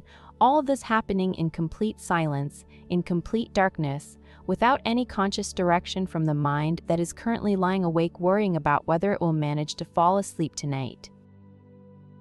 This is the intelligence you are up against when you try to manage your own sleep, the vast, ancient, and deeply reliable wisdom of a body that has been keeping itself alive through processes so numerous and so interconnected that no human mind could track them all simultaneously, even if it devoted every waking second to the attempt. Your body does not need you to tell it how to sleep, any more than it needs you to tell it how to digest food, or how to fight an infection, or how to regulate the temperature of your blood within the narrow range that sustains life. Sleep is one of the body's oldest and most deeply conserved capabilities, a process refined and perfected over hundreds of millions of years of patient, unrelenting evolution, present in virtually every animal that has ever lived, from the simplest creatures drifting in prehistoric oceans to the staggeringly complex organism that is you, lying here on this particular night in your particular bed, in your room, in your house, in the particular quiet corner of the world where you happen to make your home. The problem is not that your body has forgotten how to sleep. You have heard this before, perhaps even earlier tonight, but it bears repeating because the implication runs deeper than it might initially appear. If the machinery of sleep is intact, if the biological processes that produce unconsciousness are still functioning correctly, which they almost certainly are, then the question shifts from how do I make myself sleep to what am I doing that is preventing sleep from happening on its own. The question is no longer about building something new, but about removing whatever is blocking something that already exists. The way a river does not need to be taught to flow downhill, but does need whatever dam is holding it back to be cleared away so that gravity and water and the shape of the land can do what they have always done without interference. Think about the last time sleep came easily. If you can remember such a time, even if it was long ago and the memory has grown faint with the passage of sleepless nights since then. Perhaps it was a night when you were physically exhausted from a long day of activity, a day when your body had been used fully and thoroughly and was genuinely ready for rest. Perhaps it was a night when you fell asleep on a couch while watching something you were not particularly interested in, without any intention of sleeping, without any preparation or ritual or deliberate effort to cross the threshold into unconsciousness. On those nights, sleep did not arrive because you summoned it or earned it or performed the correct sequence of actions in the correct order. It arrived because you stopped being in its way, stopped monitoring its approach, stopped standing at the door counting the seconds until it showed up. You were somewhere else, mentally, emotionally, and sleep finding no obstacle between itself and the body that needed it, simply walked in and made itself at home. Your body is always ready to sleep in the sense that the capacity for sleep is always present, always available, always waiting for the right conditions. What changes from night to night is not the capacity but the conditions, and the most important condition, the one that matters more than the temperature of the room or the darkness of the curtains or the hour on the clock, is the degree to which your conscious mind has stepped out of the way. Sleep does not need the right mattress, though a comfortable mattress is pleasant. It does not need absolute silence, though silence though silence can help. What it needs most fundamentally is an absence of interference, a moment when the thinking, planning, evaluating mind looks away or grows bored or loses its grip on the proceedings just long enough for the deeper processes to engage. You have experienced this countless times, this moment of looking away, even if you cannot remember it because it is by definition the moment when memory stops recording. Every night that you have ever fallen asleep, whether easily or with difficulty, ended the same way, with a moment when your conscious mind stepped back from the stage and allowed the body's own systems to take over. You did not decide to fall asleep in that moment, did not execute a final conscious action that tipped you over the edge. Something else took over, something that does not operate through decisions or willpower but through the gradual accumulation of biological signals, hormones, and neurotransmitters and changing patterns of brain activity that nudge the system toward unconsciousness with a patience and a precision that your frantic conscious efforts could never match. This deeper intelligence is still there tonight, working beneath the surface of your awareness the way it works every night, preparing the ground for sleep even as your conscious mind races and worries and wonders whether sleep will ever come. The hormones are still being released on their nightly schedule. The body temperature is still dropping by the imperceptible fractions of a degree that signal the approaching time for rest. The neural systems responsible for generating sleep are still activated and still ready to do their work. None of this delicate and sophisticated machinery has been damaged by your insomnia, and none of it has been permanently disrupted by the frustrating pattern of sleepless nights you may have been experiencing. The machinery hums along beneath the noise, waiting with the infinite patience of something that has been doing its job for longer than human consciousness has existed. What your body needs from you tonight is remarkably simple, almost embarrassingly so given how complicated you have been making it. What it needs, more than anything else, is for you to stop helping so diligently. Step back from the controls you've been gripping so tightly and let the autopilot engage. The autopilot that flew the aircraft of your body through sleep thousands of times before you ever thought to grab the yoke and try to steer. The autopilot has not been disconnected. It has not been overridden or damaged or removed. It has simply been waiting, with characteristic patience, for you to release the controls, to take your hands off the instruments you do not know how to read, and to trust that the same intelligence that keeps your heart beating and your lungs filling and your cells dividing will also manage the transition from waking to sleeping with exactly the same competence it brings to everything else it does. Consider the sheer absurdity, from the body's perspective, of a conscious mind that stays up all night worrying about whether the body will manage to do something it has been doing successfully since the very first night of its existence. Imagine for a moment an anxious orchestra conductor who is so deeply worried about the violins playing their part correctly that they keep stopping the performance to ask the violinists if they remember their notes, disrupting the very music they are so desperate to hear played beautifully. Your conscious mind is that conductor, standing on the podium, tapping the baton frantically against the music stand, getting in the way of an orchestra that knows the piece by heart and could play it flawlessly if only the conductor would sit down and listen instead of trying to conduct every individual note. There is something in you that is a quais thing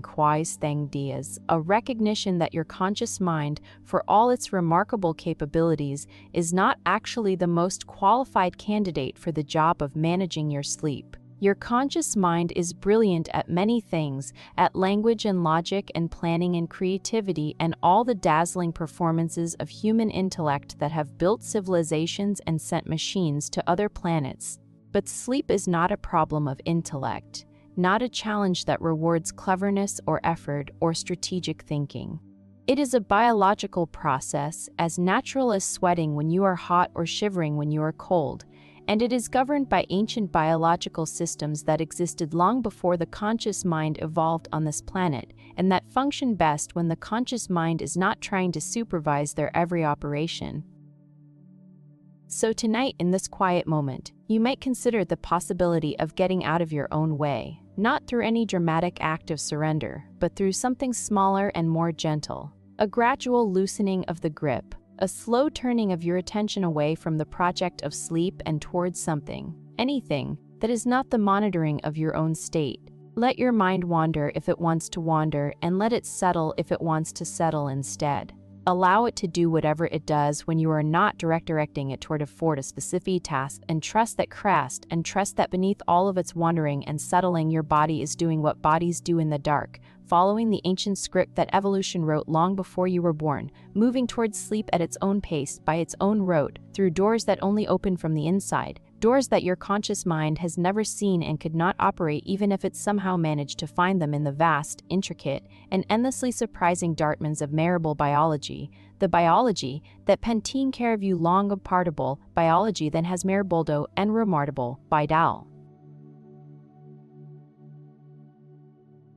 There is a confusion that lives at the heart of so many sleepless nights, a subtle but consequential mixing up of two experiences that seem similar from the outside, but that are, in their nature and their requirements, fundamentally different things. Stillness and sleep share a deceptive surface resemblance, the way a photograph of a river and the river itself share a surface resemblance. One is static, fixed, something you can hold in your hand and examine at your leisure. The other is alive, moving, constantly changing even when it appears motionless to a casual observer. You have been treating them as interchangeable, lying in your bed pursuing sleep, while what you actually have access to, right now, in this very moment, is something far more immediate and far more available, which is simple stillness, the state of not moving, the experience of resting your body in one place and allowing the world to continue without your active participation for a while.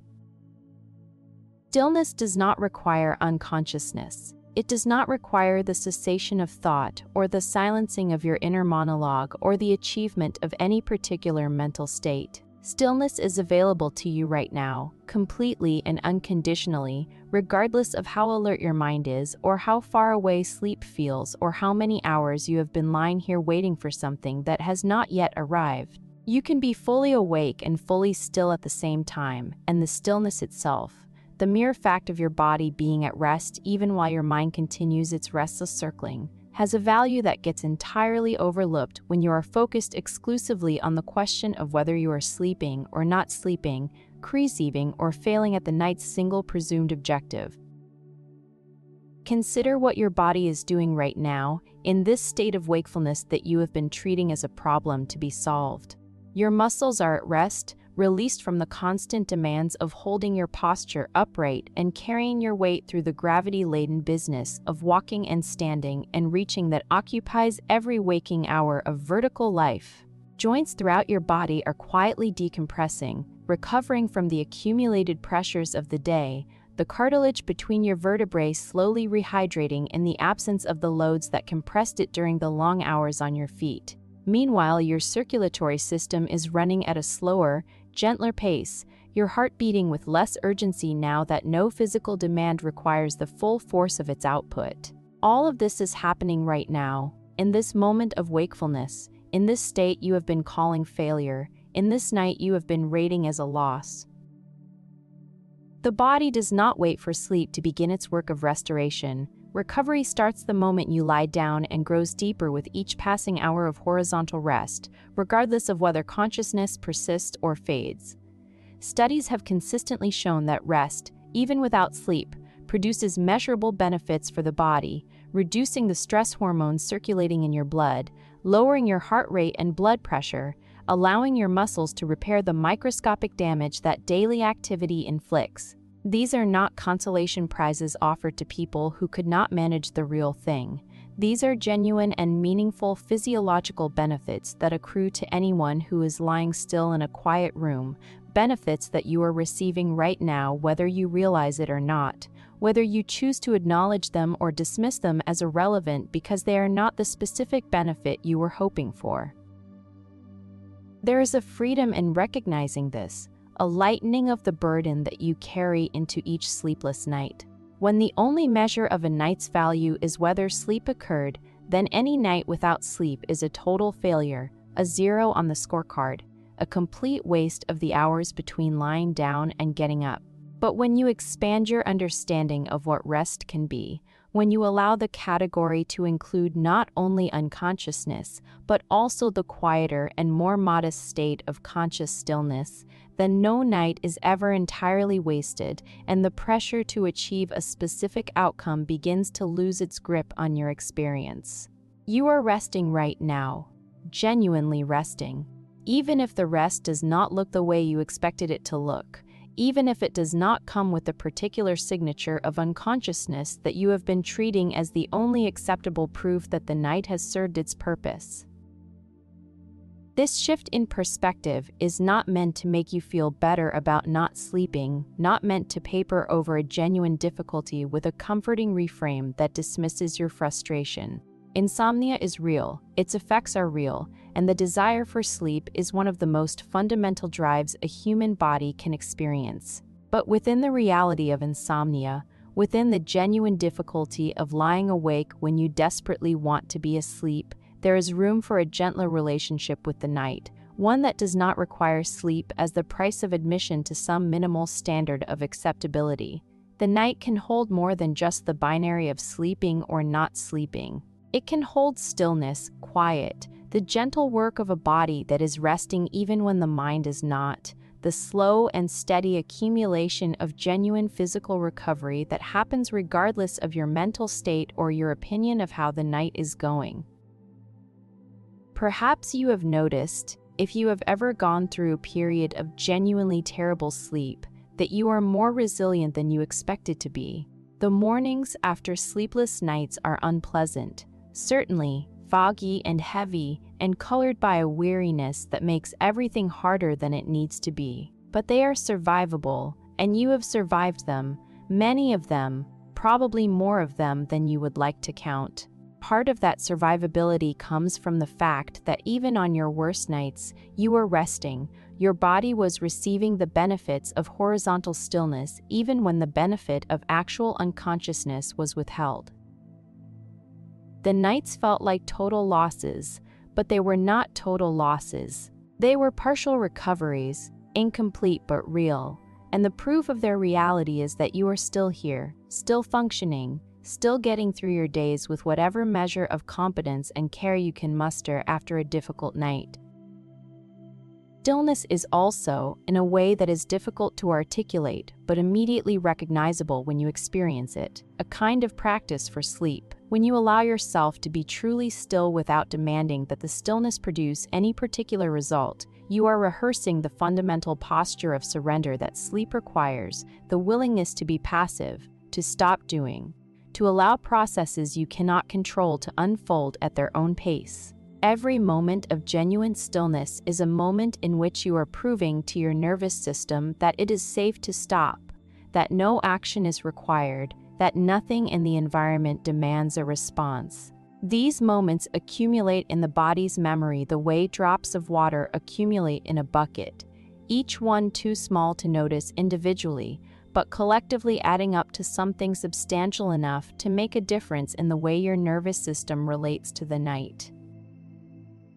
So, instead of lying here measuring the distance between your current state and the state called sleep, instead of treating every conscious moment as evidence that the night is going wrong, consider the possibility of simply being still, of valuing the stillness for its own sake rather than as a waiting room for the unconsciousness you hope will come. Stillness is not a lesser form of rest, not a consolation prize, not a second-best outcome for people who cannot achieve the real thing. It is its own kind of rest, with its own particular gifts, its own quiet dignity, its own contribution to the long project of keeping your body and mind functioning in a world that never stops asking things of you. Here, tonight, lying still and awake, it is possible to know that something good is happening, that your body is being served even if your mind is not yet quiet, that the night is giving you something real even if the something is not exactly what you ordered. The stillness is here whenever you are ready to receive it, not as a technique or a method, but as a simple fact of your current situation. You are lying down, you are not moving, the world is quiet around you, and your body is doing what it does when you give it the chance to stop, which is to begin the slow and patient work of putting things back together. Let that be enough for now, not forever, not as a permanent replacement for the deep and genuine sleep your body also needs, but for now, for this moment, for this particular passage of the night when sleep has not yet arrived and stillness is what remains. There is a particular quality to stillness that becomes apparent only when you stop treating it as an obstacle course you must navigate on the way to somewhere else, a quality of depth and spaciousness that the moving, acting, responding hours of the day never quite offer. In stillness, the boundaries of your body become more distinct, the sensation of weight more vivid, the contact between your skin and the sheets more present and more detailed. These sensations are always there during the day, but they are buried beneath the avalanche of other inputs that compete for your attention from the moment you open your eyes in the morning until the moment you close them at night. Stillness lets them surface, lets them remind the deepest part of your awareness that it belongs to a physical being with a physical being with a physical body that exists in physical space, and that this body, this weight, this warmth, these points of contact with the material world are real in a way that your anxious thoughts about tomorrow are not, are present in a way that your calculations about sleep debt cannot match. Rest in the stillness tonight the way a boat rests on water, held up by something beneath it that requires no effort to maintain, supported by a surface that asks nothing in return except the willingness to float. The water holds everything placed upon it whether or not belief is present or not, and the stillness holds you in exactly the same way, patient and indifferent to your doubts, ready to support whatever weight you bring to it for as long as you choose to remain here in its quiet and undemanding care.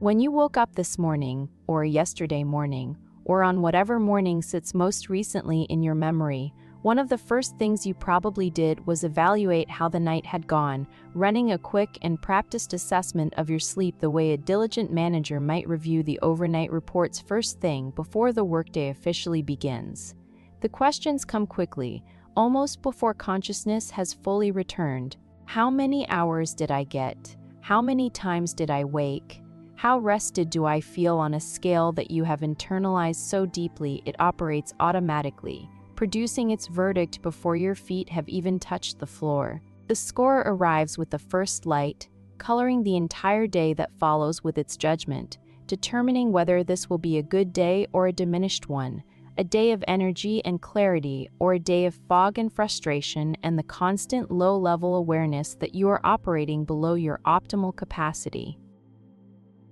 This morning assessment has become so habitual that you probably do not even notice it happening anymore, do not realize that you are grading your nights the way a teacher grades exams, assigning each one a mark that goes into some invisible ledger where your sleep performance is being tracked across weeks and months. The grading feels natural because it mirrors the way you evaluate almost everything else in your life: the workout that was productive or unproductive, the meal that was healthy or indulgent, the conversation that went well or badly, the day that was worthwhile or wasted. You live in a culture that grades everything, that cannot seem to let any experience simply exist without attaching a score to it, without measuring it against a standard and declaring it as sufficient or insufficient based on criteria that someone else determined and that may or may not have anything to do with your actual well-being. But sleep is not an exam, and the score you assign it each morning is not an objective measure of anything that matters as much as you think it does. The number of hours you slept last night is a fact, certainly, a piece of data that can be recorded and compared to other pieces of data, but the meaning you attach to that number, the story you build around it, the predictions you make about how the day will go based on whether the number meets some threshold of acceptability, all of that is interpretation, not observation. Two people can sleep the same number of hours, wake the same number of times, experience the same distribution of light and deep sleep across the same stretch of night, and one of them will feel rested and the other will feel depleted, because the feeling of restedness depends on far more variables than the raw data of sleep can capture, variables that include your emotional state, your expectations, your beliefs about how much sleep you need, and yes, the score you assigned to the night before you gave your body a chance to show you how it actually felt. There is research suggesting that what people believe about their sleep has a more powerful effect on their daytime functioning than the objective quality of the sleep itself. People who are told they slept well, even when the data shows otherwise, perform better on cognitive tests and report feeling more alert and more capable than people who are told they slept poorly, even when those people actually slept poorly, even when those people actually slept poorly, even when those people actually slept up. The belief shapes the experience more powerfully than the experience shapes itself. The label determines the feeling with a reliability that would be impressive if it were not so troubling, and the score produces the very outcome it claims merely to be measuring with passive and disinterested objectivity. This is not to say that sleep does not matter, because it does, deeply and genuinely. But it is to say that the story you tell yourself about your sleep matters nearly as much as the sleep itself, and that story has been, for too long now, a story of consistent failure, chronic inadequacy, and the repeated falling short of a standard that was never yours to begin with, a standard borrowed from articles and apps, and the well-meaning but ultimately unhelpful advice of people who have never spent a night inside your body. What would happen if you stopped keeping score entirely? If you woke up tomorrow morning and simply noticed how you felt without immediately translating that feeling into a number or a grade or a comparison to how you felt yesterday or how you imagine other people feel when they wake up after their presumably perfect nights? What if the morning could simply be what it is, a beginning, a fresh point of departure that carries no predetermined verdict about whether the day will be good or bad, productive or wasteful, possible or impossible based on the events of the night before? The morning is always new, always unmarked, always offering itself to you without conditions, and the deeply ingrained habit of scoring the night that preceded it is, in a way, a refusal of that offering, an insistence on dragging the past into the present before the present has had a chance to show you what it actually contains. Tonight, as you lie here in the dark between one day and the next, you have an opportunity to practice something that might feel unusual, which is the deliberate release of tomorrow morning's verdict before it has been rendered. You do not know yet how tonight will go. Do not know whether you will sleep for 7 hours or 3 hours or somewhere in between. Do not know how many times you will wake or how long those awakenings will last. What you can decide, here and now, is that whatever happens tonight will not be graded, will not be evaluated against a standard, will not be translated into a story about your competence or your health or your worthiness as a human being who should be able to manage this most basic of biological functions. The night will simply be what it is, and the morning will simply be what it is, and neither one will be asked to justify itself to the tribunal of your expectations. This is harder than it sounds, because the scoring habit is deeply ingrained, woven into the fabric of your daily experience in ways you may not fully appreciate until you try to stop doing it. Releasing the score means releasing the sense of control that the score provides, however illusory that control might be. The score gives you something to hold onto, something concrete and definite in the midst of an experience that is otherwise formless and ungraspable. Even a bad score is, in its way, more comforting than no score at all, because at least a bad score tells you exactly where things stand, gives you a fixed point in the shifting landscape of your nights, something to push against or improve upon or despair over. Without the score, you are left with something less definable, a raw and uninterpreted experience that does not come with its own label. That requires you to simply be present with whatever is happening without the familiar framework of evaluation to mediate between you and the reality of the night. Perhaps that rawness is exactly what your relationship with sleep needs right now, a period of unmediated contact, a healing stretch of quiet time in which you are simply experiencing sleep and wakefulness and everything in between without the constant overlay of judgment that has been coloring your perception for so long. Imagine a painter who has been looking at every sunset through a particular filter, a lens that shifts all the colors toward blue, and who has therefore concluded that sunsets are predominantly blue events, melancholy and cold. Removing that filter does not in any way change the sunset itself, but it reveals colors that were always there but invisible through the distorting lens, warmth and gold and depth that the blue filter concealed beneath its uniform tint. Your scoring habit is a filter, and the colors it conceals are the actual textures and qualities of your nights. The small and quiet moments of unexpected peace, the long stretches of comfortable physical stillness, the brief dips into drowsiness that you did not count because they did not last long enough to register on the scorecard.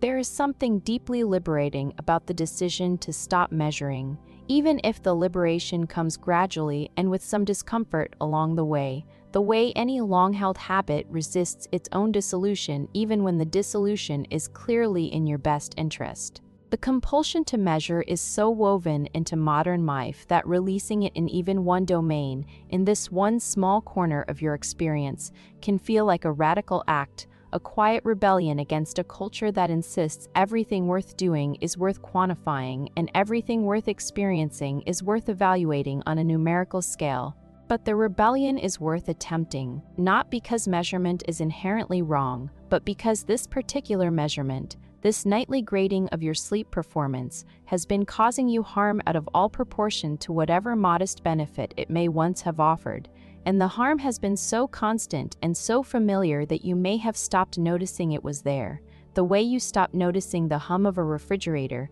until someone unplugs it, and the silence that follows is so startling it feels almost physical.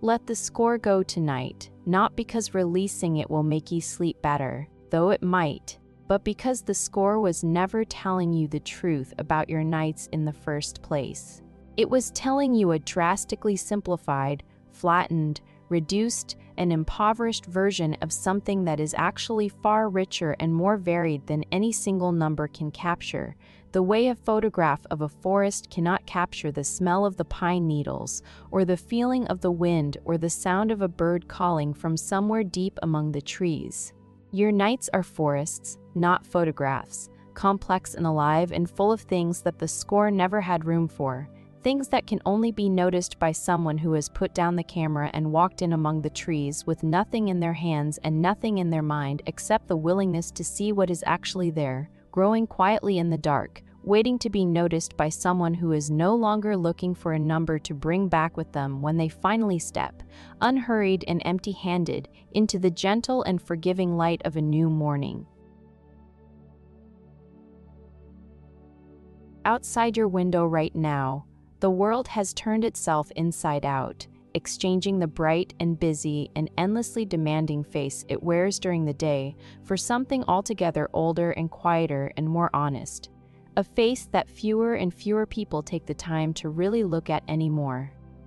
The night is not an absence of day. It is its own thing entirely, a presence rather than a void, a genuine fullness of darkness that has its own rich and unmistakable texture and its own character, as distinct from daytime as water is from air. You have been treating the night as an enemy, as the battlefield where your nightly struggle takes place, as the container for your frustration and your failure, and in doing so you have missed something important about what the night actually is when it is not being asked to produce a result for you.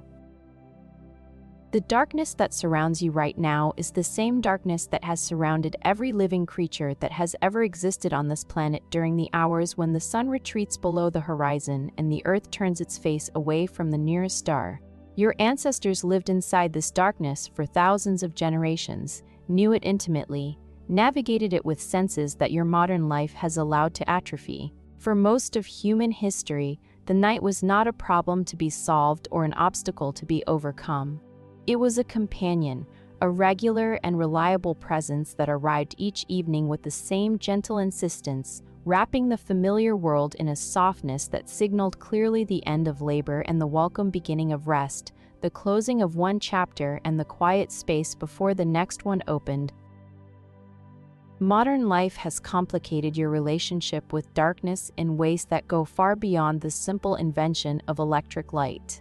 The ability to illuminate the night, to push back the darkness with a flick of a switch, has created the illusion that darkness is optional, that it is something you can choose to accept or reject, depending on your mood and your schedule. But darkness is not optional, not really, not in the biological sense that matters to the body lying here in this bed right now. Your body evolved in darkness, shaped by millions of years of nights that were genuinely dark, profoundly dark, dark in a way that modern urban environments almost never achieve. Every single cell in your body carries within it the deep and indelible imprint of that ancestral darkness, responds to it with chemical signals that tell the brain that night has arrived and rest is appropriate, and the systems that govern sleep can begin their ancient sequence. When you lie here in the dark and resist it, when you wish the night were over, when you long for the morning with the desperate intensity of someone stranded in a foreign country longing for home, you are rejecting a companion that has been with you since birth, that was with your species long before anyone invented language to complain about it. The night is not doing anything to you. It is not withholding sleep or punishing your inability to relax or judging the quality of your efforts to rest. It is simply being what it is, dark and quiet and vast, the same way it has been for billions of years, the same way it will continue to be for billions of years to come, long after every worry you are carrying tonight has dissolved into the sediment of forgotten history. There is something to be gained from letting the night be a companion rather than a stage where your personal drama of sleeplessness plays out each evening on schedule. A companion does not demand performance or grade you on the quality of your participation in the hours you spend together. Instead, a companion is simply present, available, quietly offering whatever it has to offer without conditions or expectations, and the night offers more than you might think when you stop resisting it long enough to notice what has always been here, waiting patiently for your attention. Listen, for a moment, to what the darkness brings. There is the quiet, first and most obviously, the reduction in noise that the daytime world produces in such relentless abundance. Cars and voices and machinery and music and the constant digital chatter of a world that never stops communicating, all of this dims when the night arrives, not to zero, but to something significantly closer to silence than anything the daytime offers. In this relative quiet, sounds you never noticed during the day become audible. The creak of the house settling on its foundations, the distant murmur of wind moving through trees you cannot see, the rhythm of your own breathing which has been there all along, but which was buried beneath the louder rhythms of your waking hours. These sounds are not distractions from sleep, but the natural and unhurried soundtrack of the night, the gentle music the darkness has always played for anyone willing to listen without trying to change the station. Then there's the quality of the air itself, which changes subtly as the temperature drops and the moisture content shifts in response to the cooling earth. Night air has a different weight to it, a different feel against the skin, a different way of entering the lungs that is almost imperceptibly different from the air you breathe during the day. You may not have noticed this consciously, but your body notices, registers the change in a dozen subtle ways, reads it as part of the larger signal that says the world has changed its mode from active to receptive, from doing to being, from the bright and sharp demands of daytime to the softer and less defined territory of the night. Perhaps most importantly, the night offers you freedom from being seen. During the day you are visible, observed, subject to the gaze of others and your own constant self-monitoring, performing your identity for an audience that includes not only the people around you, but also the internal critic who watches everything you do and evaluates it against a standard you can never quite meet. At night, in the dark, with your eyes closed and no one watching, that performance can stop. You do not need to be anyone right now, do not need to present a particular face to the world, do not need to manage your expression or your posture or the impression you are making on anyone at all. The darkness grants you a kind of anonymity that is deeper than simply being unseen by others, a privacy so thorough and so complete that even you yourself cannot see yourself in the dark, cannot monitor your own face, cannot evaluate your own appearance in the mirror of self-consciousness that you carry everywhere during the daytime hours.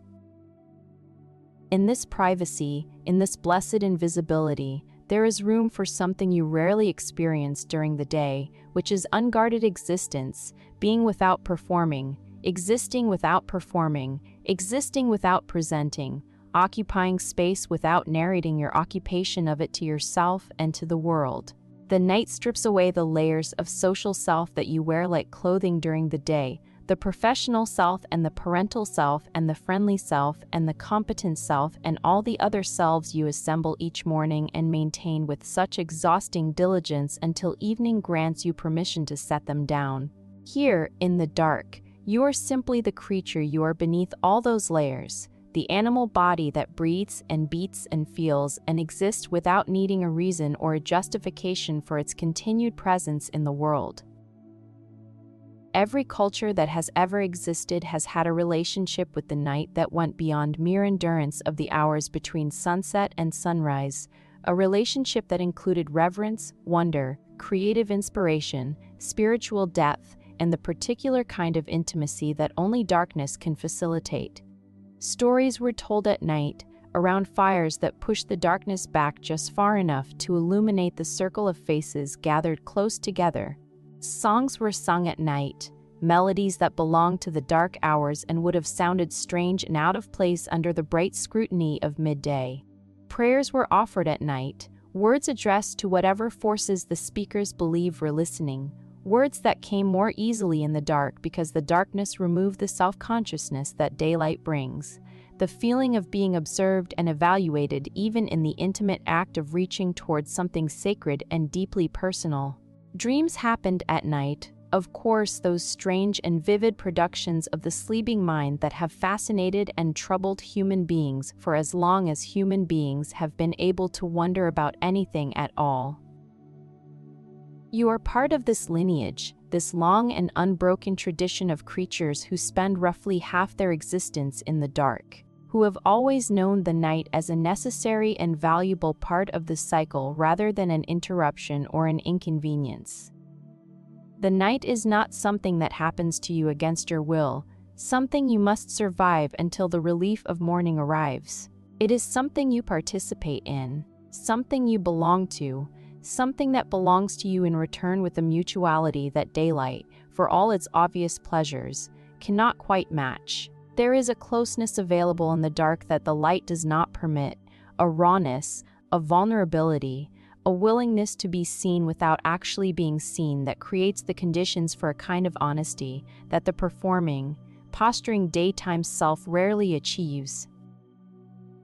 Let the night be your companion tonight, not an opponent or an obstacle, but a friend who has been waiting patiently for you to stop fighting long enough to notice that nothing here is hostile, nothing here is adversarial, nothing here is adversarial. Nothing here wants anything from you except your willingness to be present with what is offered. The darkness is not empty, and the silence is not void, and the hours between midnight and dawn are not a wasteland you must cross to reach the promised land of morning. They are their own country with their own beauty and their own gifts, and you have been a citizen of that country your entire life without ever quite allowing yourself to recognize it as home, without ever quite allowing yourself to feel at ease within its borders, without ever quite allowing yourself to feel at ease within its borders, without ever quite trusting, deep in your bones, that the night, this ancient and endlessly faithful companion who has never once failed to arrive when it was needed, is on your side and has been on your side from the very first evening of your life. There is an art to doing nothing, a genuine and rather paradoxical skill embedded within the apparent absence of all skill, and it is perhaps the most difficult thing any human being can learn in a world that defines worth almost exclusively through productivity and accomplishment and the visible evidence of effort applied toward measurable goals. You have spent your entire waking life learning how to do things, how to achieve things, how to move through the world as an agent of change and action and directed intention, and every one of those lessons, valuable as they are in their proper context, becomes an obstacle when the task before you is not to do anything at all, but to allow something to happen without your involvement, to step aside and let a process unfold that your participation can only impede. Sleep is the ultimate test of your capacity for non-doing, the one arena in which your impressive ability to act and plan and execute counts for nothing, where the most capable and driven person in the room has no advantage whatsoever over the person who has never accomplished anything notable in their life. The executive who runs a company with thousands of employees cannot will themselves to sleep any more effectively than a child who has never made a single consequential decision. The athlete who has trained their body to perform extraordinary feats of strength and endurance cannot muscle their way into unconsciousness through sheer physical discipline. Sleep is the great equalizer, the one domain where your resume means nothing and your determination is not merely unhelpful, but actively counterproductive, where trying harder is virtually guaranteed to produce worse results than not trying at all, where the correlation between effort and outcome runs in precisely the wrong direction. There is something almost comical about the situation when you step far enough back to see it clearly, the spectacle of a highly capable human being lying in a dark room unable to accomplish the one thing that requires no capability whatsoever, the one thing that every creature from jellyfish to elephants manages to do without reading a single article about how to do it better. The humor of it does not make it less frustrating, but there is a small and useful grain of perspective buried inside the comedy, a reminder that what you are struggling with is not a reflection of any deficiency in yourself, but rather a consequence of having too much capability, too much drive, too much of the very qualities that make you successful everywhere else, in your life being applied to the one place where they are not needed.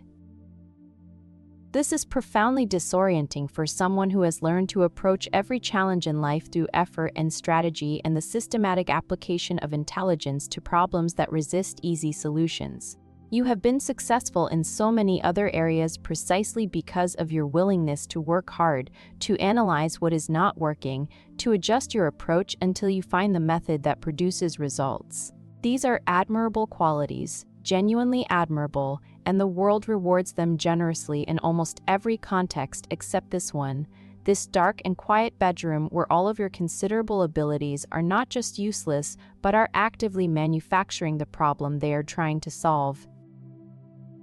Non-doing is not laziness, though your productivity-trained mind might try to classify it that way, might try to slot it into the category of giving up or being passive or lacking the discipline to keep pushing through the difficulty. Laziness is the absence of effort when effort is called for. Non-doing is something entirely different, the deliberate and conscious withdrawal of effort in a situation where effort is the obstacle rather than the solution, where the most productive thing you can possibly do is to stop producing, where the greatest achievement available to you in this moment is to stop trying to achieve. This distinction is subtle but vital, the difference between a surgeon who stops operating because they are bored and a surgeon who stops operating because the patient is healed and any further cutting would cause harm rather than good. You are lying here tonight in a body that knows how to do what needs to be done, a body whose sleep systems are intact and functional and ready to carry you across the threshold the moment you stop standing in the doorway blocking the passage. What would it look like? What would it actually feel like? To step out of the doorway entirely, to remove yourself from the process so completely that there is nothing left but the body and its ancient rhythms and the darkness that has always been the natural companion of rest. Not stepping aside strategically, not withdrawing your effort in a calculated way designed to produce the result of sleep as a reward for your cleverness in stopping trying, but genuinely releasing your involvement, genuinely losing interest in the outcome, genuinely allowing whatever happens next to happen without your supervision or your commentary or your anxious monitoring of every signal and sensation.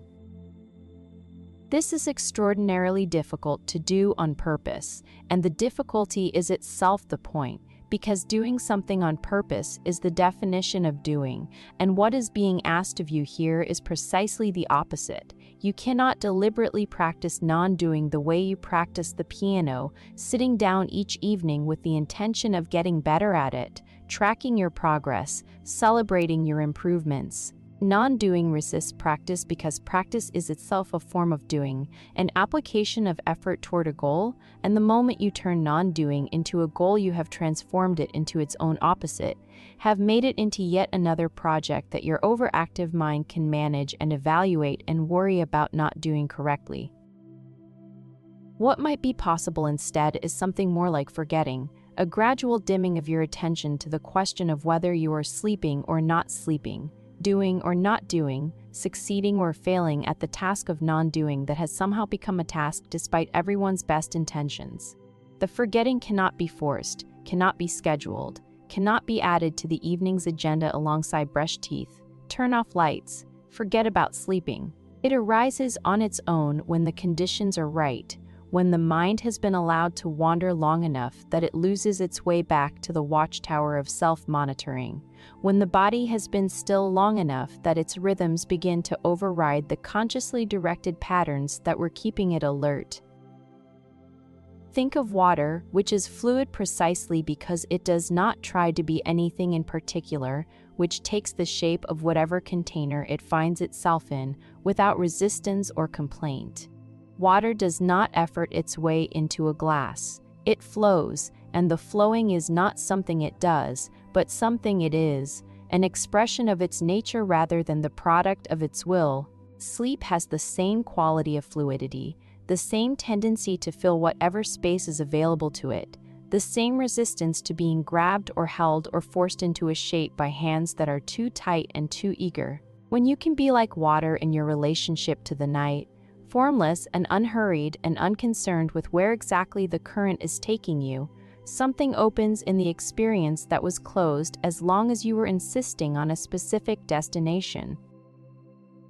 Perhaps you have had moments like this, brief and barely remembered, on nights when sleep was particularly difficult and you had been lying awake for so long that you finally gave up caring about whether you slept or not. In those moments of genuine surrender, not strategic surrender but real, exhausted, I do not care anymore surrender, something sometimes shifted, a quality of lightness entered the experience that had been absent during all the hours of trying, a sense that the weight of the project had been set down and the arms that had been carrying it could finally rest. These moments are glimpses of non-doing, accidental arrivals at a destination you could never have reached by trying to get there. Brief visits to a place that only opens its doors to guests who have stopped knocking. Tonight, you do not need to try to not try, which is the paradox that makes non-doing such a difficult concept to explain in words without making it sound like just another technique, just another strategy, just another 3 to the list of approaches that have not worked so far. What you might do instead, if the word do can be stretched to include its own negation, is simply let these words carry you for a while, the way a river carries a leaf that has fallen onto its surface, not toward any particular destination but simply along, following the current, responding to the flow without resisting it, or trying to steer toward one bank or the other. The leaf does not try to float. Floating is what happens when a leaf encounters water and lets itself be held rather than fighting to stay above the surface or forcing itself below it. The leaf does not evaluate whether it is floating correctly, does not compare its floating to the floating of other leaves, does not worry about how long the floating will last or where the current will eventually deposit it on some distant shore. The leaf simply meets the water, and the water does the rest, and the simplicity of this encounter, the absolute absence of effort on the part of the leaf, is not a failing but the very quality that makes the floating possible, that makes the journey smooth and uninterrupted and exactly as long as it needs to be. You are not a leaf, of course, and the metaphor has its limits, because you are a fully conscious being with a remarkably active mind that produces thoughts whether you want it to or not, a mind that cannot simply stop functioning because you asked it to. But you can be leaf-like in your relationship to the current of this night, can release your grip on the direction and the outcome and the constant evaluation of how things are going, and discover that the current was there all along, moving beneath the turbulence of your effort, flowing steadily toward a place you cannot see from where you are, but that your body knows how to find, has always known how to find even in the darkest and most disorienting waters, will find again whenever you are finally ready to stop swimming so hard against the very current that was trying, with such patient and tireless deportment. There is a place you pass through every time you fall asleep, a threshold so impossibly thin and so achingly fleeting that you have never once managed to see it clearly, never once caught it in the act of being crossed. It exists in the narrow margin between the last conscious thought and the first moment of genuine unconsciousness, a mysterious border region that your awareness inhabits for only the very briefest of instants before dissolving into the territory it was trying to observe. You have crossed this threshold thousands of times in your life, have passed through it on every single night that ended in sleep, and yet you could not describe it with any more precision or accuracy than you could describe the exact moment a wave becomes indistinguishable from the vast ocean it is perpetually returning to, the moment when the wave stops being a wave and becomes simply water again. This threshold is where you are heading tonight, whether you know it or not, whether you believe it or not, whether it feels possible right now or seems as distant and unlikely as a distant and beautiful country you have only heard about in stories told by people who may have been exaggerating. The edge of surrender is always closer than it appears, always nearer than your anxious mind estimates, because the estimation itself, the calculation of how far away sleep is and how long it will take to get there, is happening in the very part of your mind that must dissolve for the crossing to occur. Your conscious mind is not a reliable judge of its own proximity to unconsciousness, the way a candle is not a reliable judge of how close it is to going out, because the going out is precisely the very event that ends all judging. What surrender looks like, from the inside, is not dramatic. There is no moment of decision, no conscious act of letting go, no point at which you say to yourself,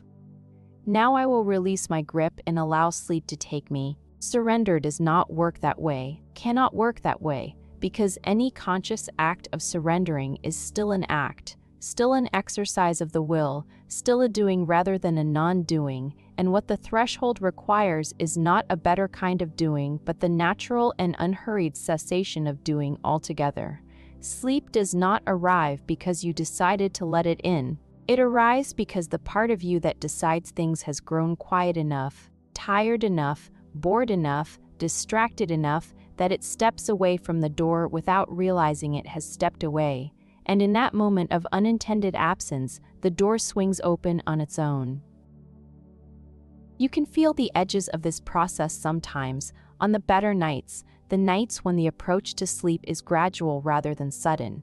There are those moments when your thoughts begin to lose their coherence, when the logical connections between ideas start to soften and blur, when a sentence forming in your mind takes an unexpected turn and ends up somewhere that makes no rational sense but that feels, in the moment, perfectly natural and unsurprising. A thought about tomorrow's schedule somehow becomes a thought about a house you lived in as a child, which somehow becomes a vivid and surprisingly detailed thought about the color of water seen through green glass on a summer afternoon, and none of these transitions are willed or chosen or planned in advance. They simply happen, the mind wandering freely through its own territory without the usual supervision of your rational self,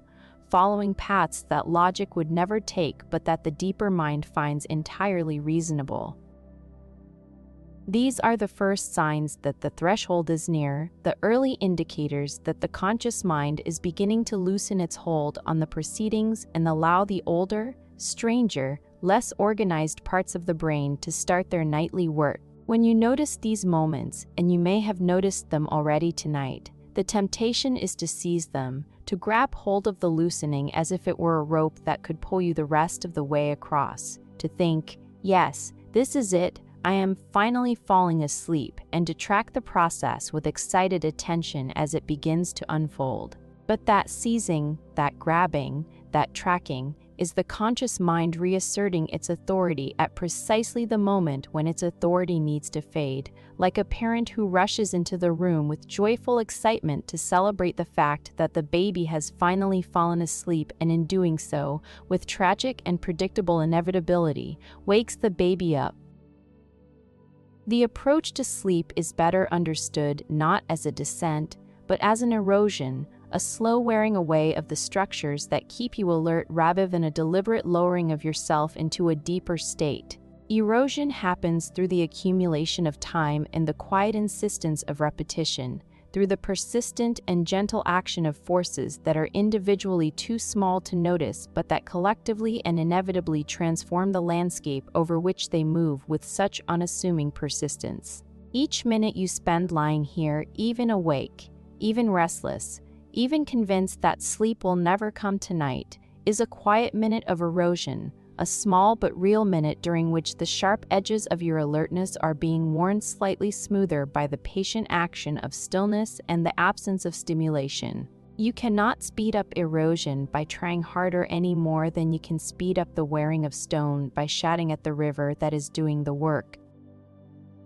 What you can do, and what you are doing whether you intended to or not, is remain in the river's path, stay in the place where the erosion happens, continue to lie here in the dark, and let the night do its slow and silent work on the surfaces of your wakefulness. This is all that surrender asks of you, not that you do anything special or feel anything particular or achieve any specific state of mind, but simply that you stay, that you remain present in the conditions that make the gradual approach possible, the way a stone remains present in the stream bed and allows the water to do what water does, patiently and without drama and with an effectiveness that cannot be rushed.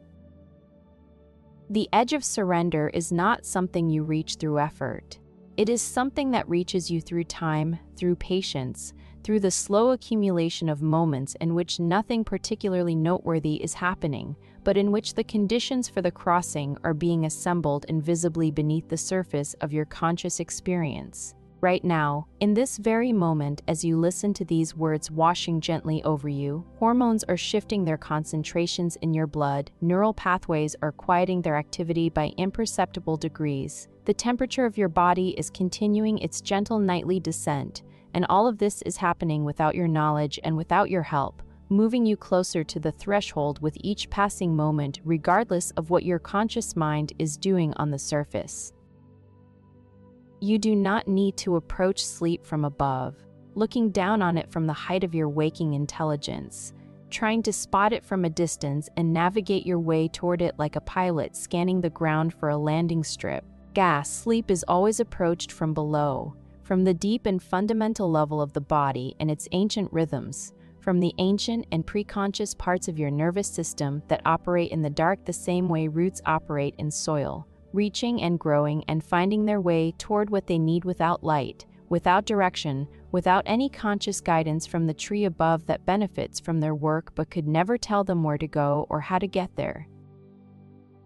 From below, from the vantage point of the body's own quiet intelligence, everything looks remarkably different from how it appears to the anxious mind above. From below, the question of whether you are sleeping or not sleeping becomes irrelevant, because the processes that lead to sleep do not require your awareness of them and are not affected by your awareness of them and are not affected by your awareness of them. They proceed at their own pace, on their own schedule, in their own domain, and the fact that you cannot see them happening is not evidence that they are not happening, but evidence that they are working correctly, doing their quiet and essential work in the familiar dark where they have always done it throughout your life, building the bridge you will cross without ever seeing the builders or knowing the bridge was there until you find yourself on the other side.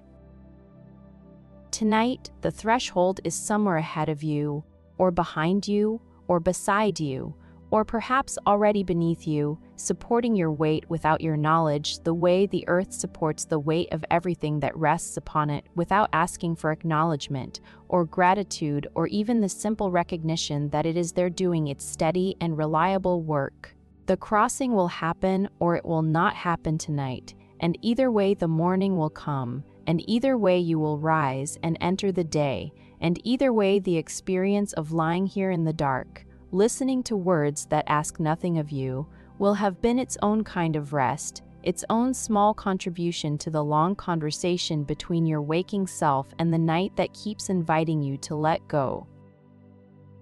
Let the surrender approach you at its own pace tonight, approaching from below like the warmth that rises from deep beneath the surface of the earth, like the slow and reliable brightening that precedes dawn by an hour that most people sleep through. There is nothing left to do, nothing left to figure out, nothing left to master or refine before the crossing can occur. The only ingredient that might still be missing is time, and time is the one thing the night has in abundance, stretching out ahead of you and behind you, more time than you need, more than enough to hold gently whatever remains of this particular night, generous and unhurried and patient in a way that your anxious mind has never quite learned to be, but that the night will demonstrate for you, gently and without instruction, for as long as you are willing to remain here and let it show you what patience looks like when nothing depends on the outcome and the only true measure of success is the simple and unhurried willing tet.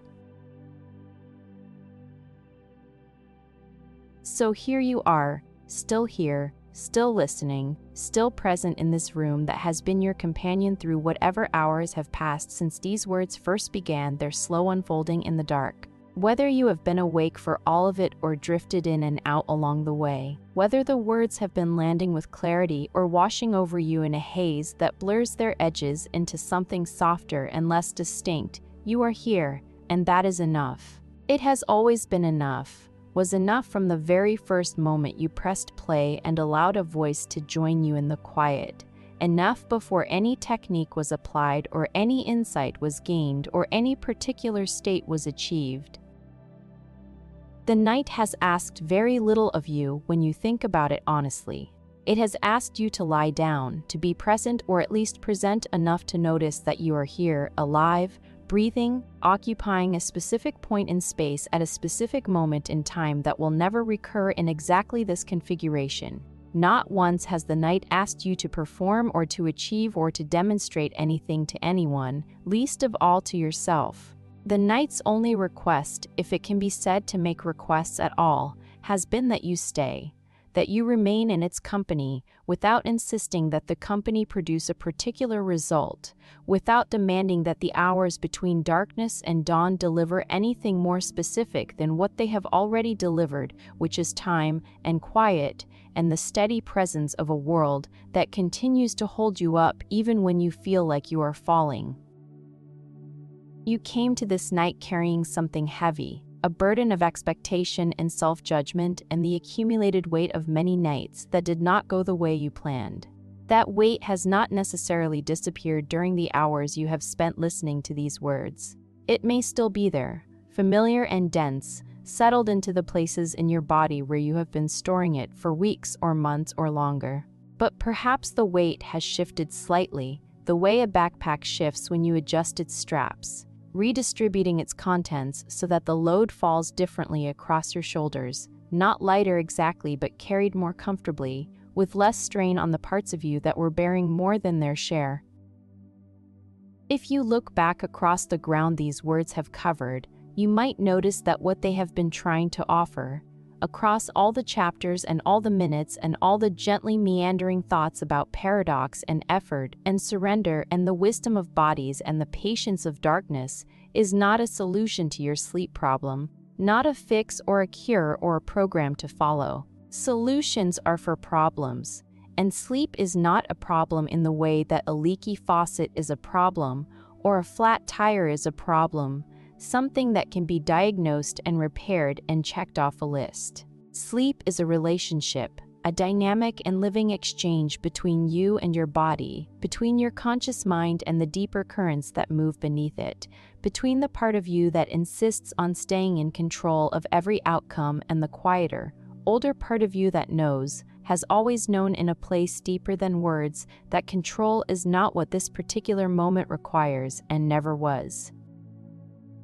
Relationships cannot be fixed the way machines can be fixed, with the right tool and the right knowledge and the right application of force to the relevant component.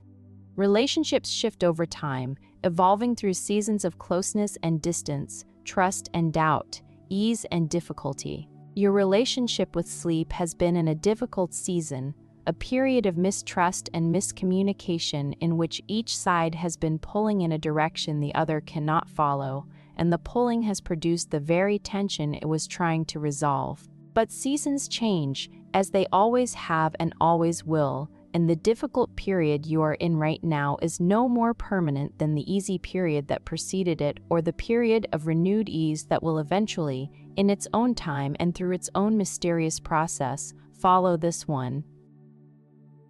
Tonight does not need to be the night that everything changes, the dramatic turning point after which sleep returns to you in full and effortless glory. That expectation, the hope for a single transformative night that undoes all the damage of the ones that came before, is itself a form of the pressure that has been making sleep so difficult, another version of the performance anxiety that turns the bedroom into a stage and the night into an audition for a role you should not have to earn. If tonight is simply a night in which you lay in the dark and listened to words and rested your body and allowed your mind to wander wherever it wanted to wander, then tonight has been enough. Quietly and genuinely more than enough. The bar for a successful night is so much lower than you have been setting it, so much more achievable than the impossible standard you have been measuring yourself against. You do not need to sleep perfectly. The phrase itself reveals its absurdity the moment you examine it with any real honesty, a contradiction in terms, because perfection implies a standard of measurement and sleep is the one experience that, by its very nature, cannot be experienced from the inside and therefore cannot be measured by the person who is doing it. Perfect sleep is a concept invented by people selling something, whether that something is a mattress or an app or a supplement or a philosophy, and this imaginary standard has arguably done more quiet and pervasive harm than the insomnia claims to cure, because it has created an ideal that no actual human body can consistently achieve, an imaginary standard against which every real night falls short in some way. What your sleep actually needs to be is not perfect but sufficient, and sufficient is a more forgiving standard than you might think, a standard that accommodates variation and imperfection and the occasional terrible night without treating any of these as evidence of fundamental failure. Some nights will be deep and restful, others will be shallow and broken. Most will fall somewhere in between, a mixture of sleep and wakefulness and those strange borderland states that are neither one nor the other, and all of this is normal, all of this is within the range of what a healthy human body does in the dark. All of this is compatible with a life that works and a mind that functions and a body that carries you through your days with whatever measure of energy it has available to offer. Here, at the end of these words, in whatever state you find yourself, awake or drowsy or somewhere in the gentle space between, there is a permission being offered that does not depend on anything you have done or failed to do tonight. It is the permission to be exactly where you are, to feel exactly what you feel, to carry exactly the amount of tiredness or alertness or frustration or peace that you happen to be carrying right now in this moment, without any of it meaning anything about who you are or what you are worth or whether you are doing this thing called living correctly. You are here, alive, breathing, held by a bed that does not judge you, and a darkness that does not evaluate you, and a silence that does not measure you against any standard at all.